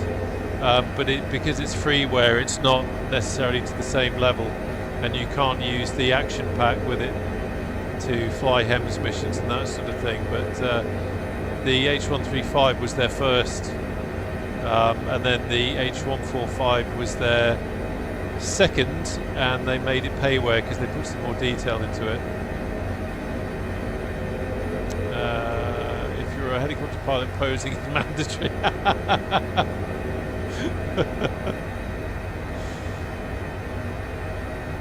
Love it.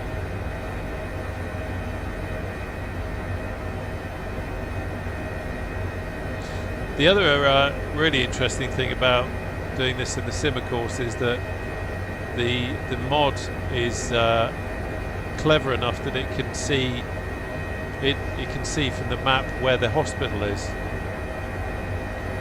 And it knows that the hospital has got a helipad in the real world. What sometimes happens in the sim is that Asobo haven't been quite so thoughtful. So the helipad might have a building in it, it might have a tree in it, it might have trees right next to it. So you never quite know what you're going to get until you get there. But it'll be interesting. I've got the Mamu Power Lines mod installed, and it's great. It was freeware before, but now you have to pay for it.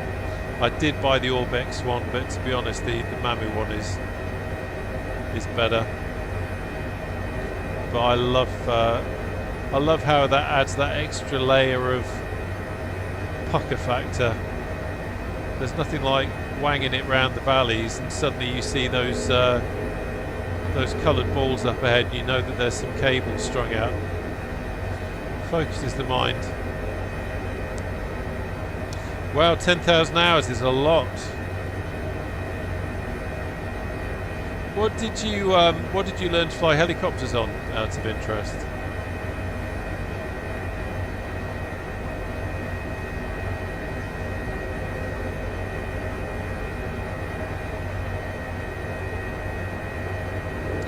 I'm really excited to see what Taug's hangar does with the upcoming Hughes 500C / OH6, depending on whether you want to fly green machine or not. But really interested to see what he does with that.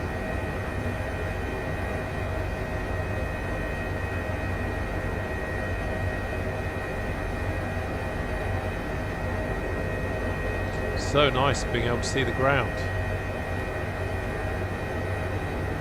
Actually see some scenery before we clock off.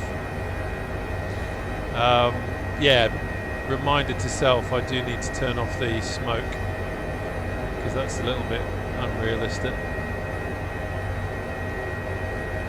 And I'm going to just check my scenery settings as well. As I was saying before, it might just be the Bing Map data, but it does seem a little bit. Oh, maybe it's not too bad. Maybe it's just the colour of the grass there. Oh, R22, okay. Oh wow. You have got a lot of experience. Almost embarrassed to fly in front of you.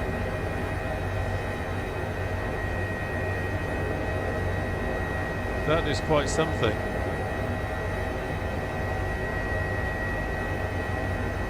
Two nautical miles from the hospital. Okay.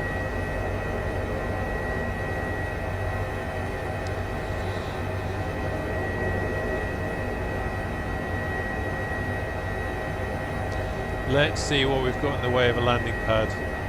Start killing the speed.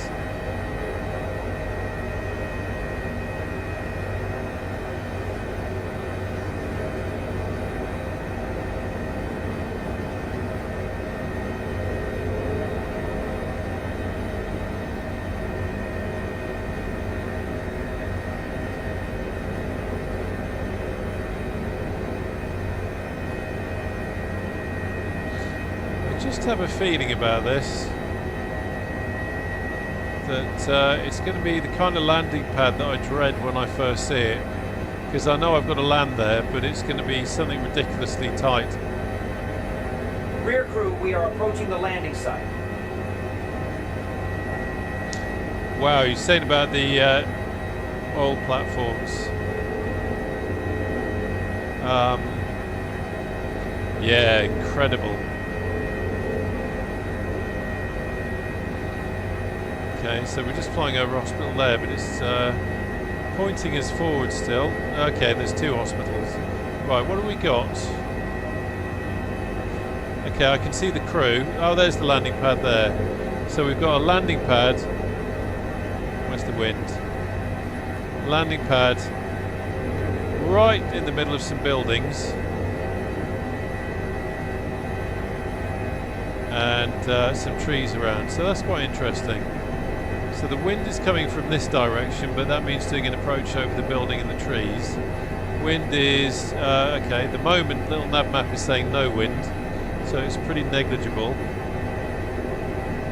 I think what I'm going to do is come over this way, so I'm going to head over this way and then come over that house with the swimming pool, I think. That gives us our safest option. Let's get rid of the tablet.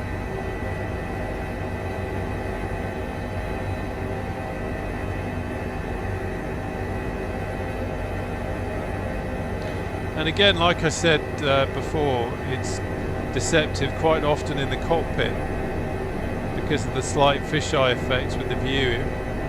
It can look like you're a lot closer to obstacles than you actually are, which is always a bit unnerving. Right, let's focus.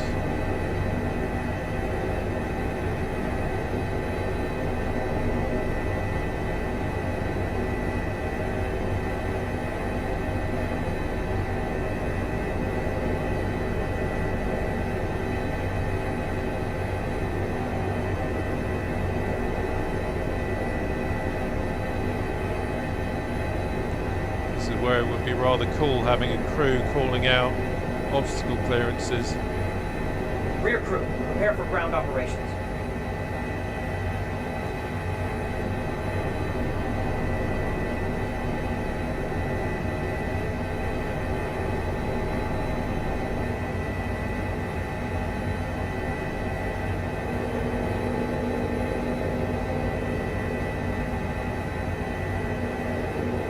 Good job, Captain. Smooth landing. Whew. Right, engines to idle. Let's pop outside. Yeah, you see what I mean? It felt like we were so much closer to the trees in the cockpit, but actually when you are down on the ground on the outside view, loads of room. Still, anyway, A20, only critique for realism. You should be doing a high recon at 500 AGL, just an orbit to look for wires in transition to landing, then you want a nice steep approach. Oh, okay. So I guess I didn't so much do an orbit, I kind of flew round a 180, didn't I? I guess that's it. So normally you would do a complete orbit at a high at 500 feet and then come in. Let me lock off the, there's Northland. Good to have you along, Northland.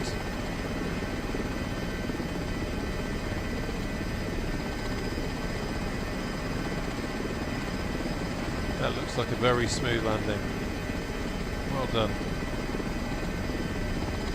So they're offloading the patient. Now, at this point, if I pop back into the cockpit, and then we'll open the tabletto of doom. So patient unloading completed, destination procedure started. So the hospital crew taking the patient away. I'm just looking to see, normally at this stage, no, we don't accept returns. There we go, skip paperwork. So if I go back outside, there we go. So that's our crew going off. Get the other way. So what that is simulating is our crew who've been working on this guy, who've been giving him drugs and all that kind of stuff, going in with the hospital staff so they can do a proper handover to the emergency room doctors, and that's what it's simulating, and that will take time. What we can do is we can click skip paperwork, and then that will cut that out completely. But I'm just going to keep that running. We are going to we're going to end the stream now, but I'm just obviously kind of saying goodbye and everything. So I'm just going to leave that running for the moment. And your VRS, remember, no more than 300 feet rated descent. Yeah, exactly. Do you know, the VRS is one of those things that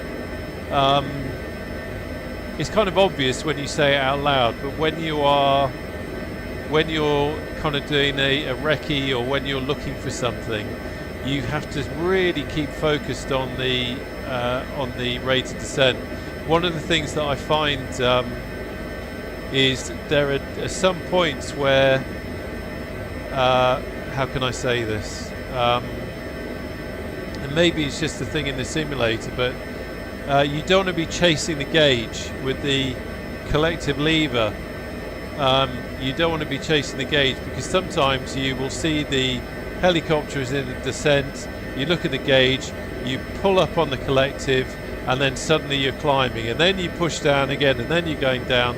So it's keeping that focus of obviously using the instrument, but also looking and seeing what's going on outside. And again, I'm not telling you how to do this, anybody, because you probably already know this. All this stuff is training for me.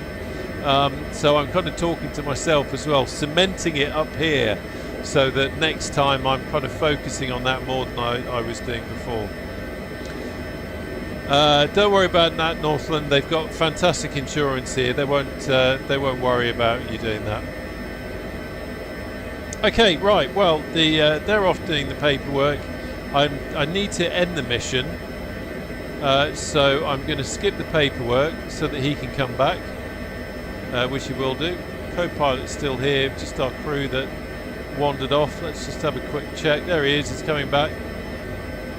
He's not levitating now, which is good. So that is obviously something going on with SU-14.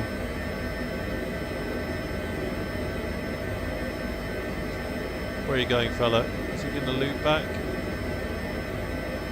Or is he going to go back into the hospital? Yeah, I don't know, mate. I don't know. He's just wandered off, hasn't he? Sometimes they follow a kind of a logic. So he has gone somewhere. Let's have a look. He has gone somewhere, but I think he's gone off into the... Maybe he's, after all the excitement, maybe he's in need of a natural break, as it were. And he's gone to the loo. I've lost him. I think he's gone into one of those buildings. Okay. I don't think we can end the mission until he comes back. Let's have a look. Come on, give me the... There we go. Object hoist crew doesn't exist. There you go. So he's gone. So interesting. So that is the... there's obviously something gone on there with the... And I do wonder if that may be SU2.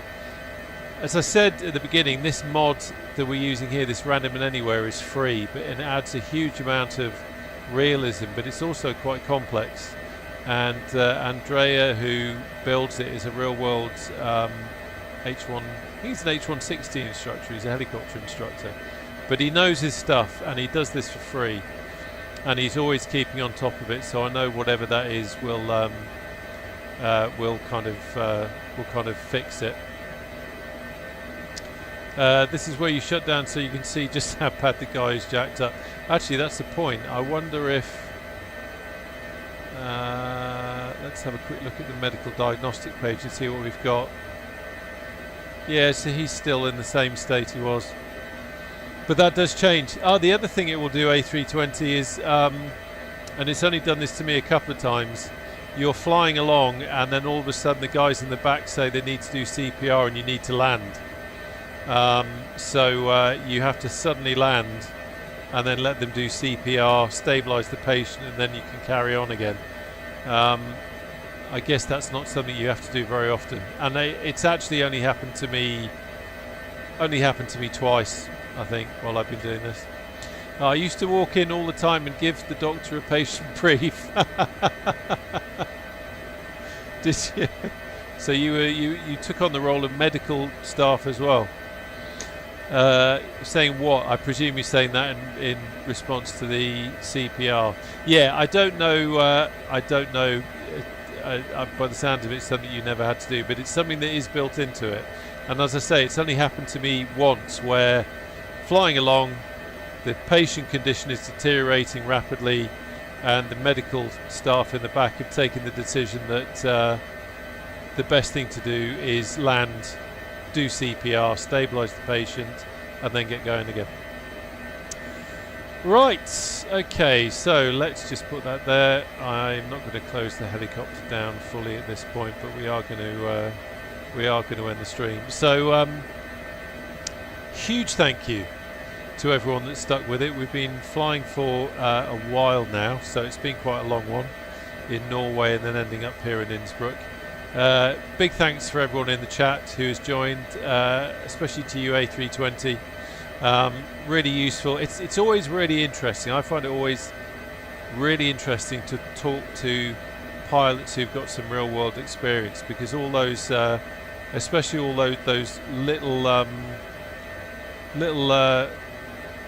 questions that you have about how different things work, it's always quite useful to kind of ask those. People are dying and bleeding everywhere. You don't land. They're working him en route. Okay, so they do CPR en route. You wouldn't stop to do CPR, obviously.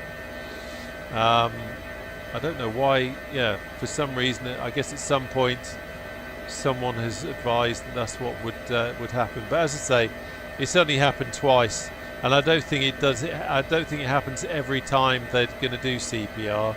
I think it's just under certain circumstances. Anyway, thank you to everyone. Thanks for joining. It's been great having you along. I will just one last time pop in the chat the Discord link if you want to come along and say hello. Yeah, CPR shock him, RSA, which is taking his airway. Okay, yeah. Yeah, it kind of makes sense. You don't want to hang about, do you? By the time you've landed and that kind of thing, you've kind of wasted precious time, I guess, haven't you? I don't know what state you'd have to be in to need to land immediately to do CPR, but hey, there you go. Right, I shall stop waffling now. Thanks everyone for joining, and I look forward to seeing you on the channel again soon. Take care now. Bye bye.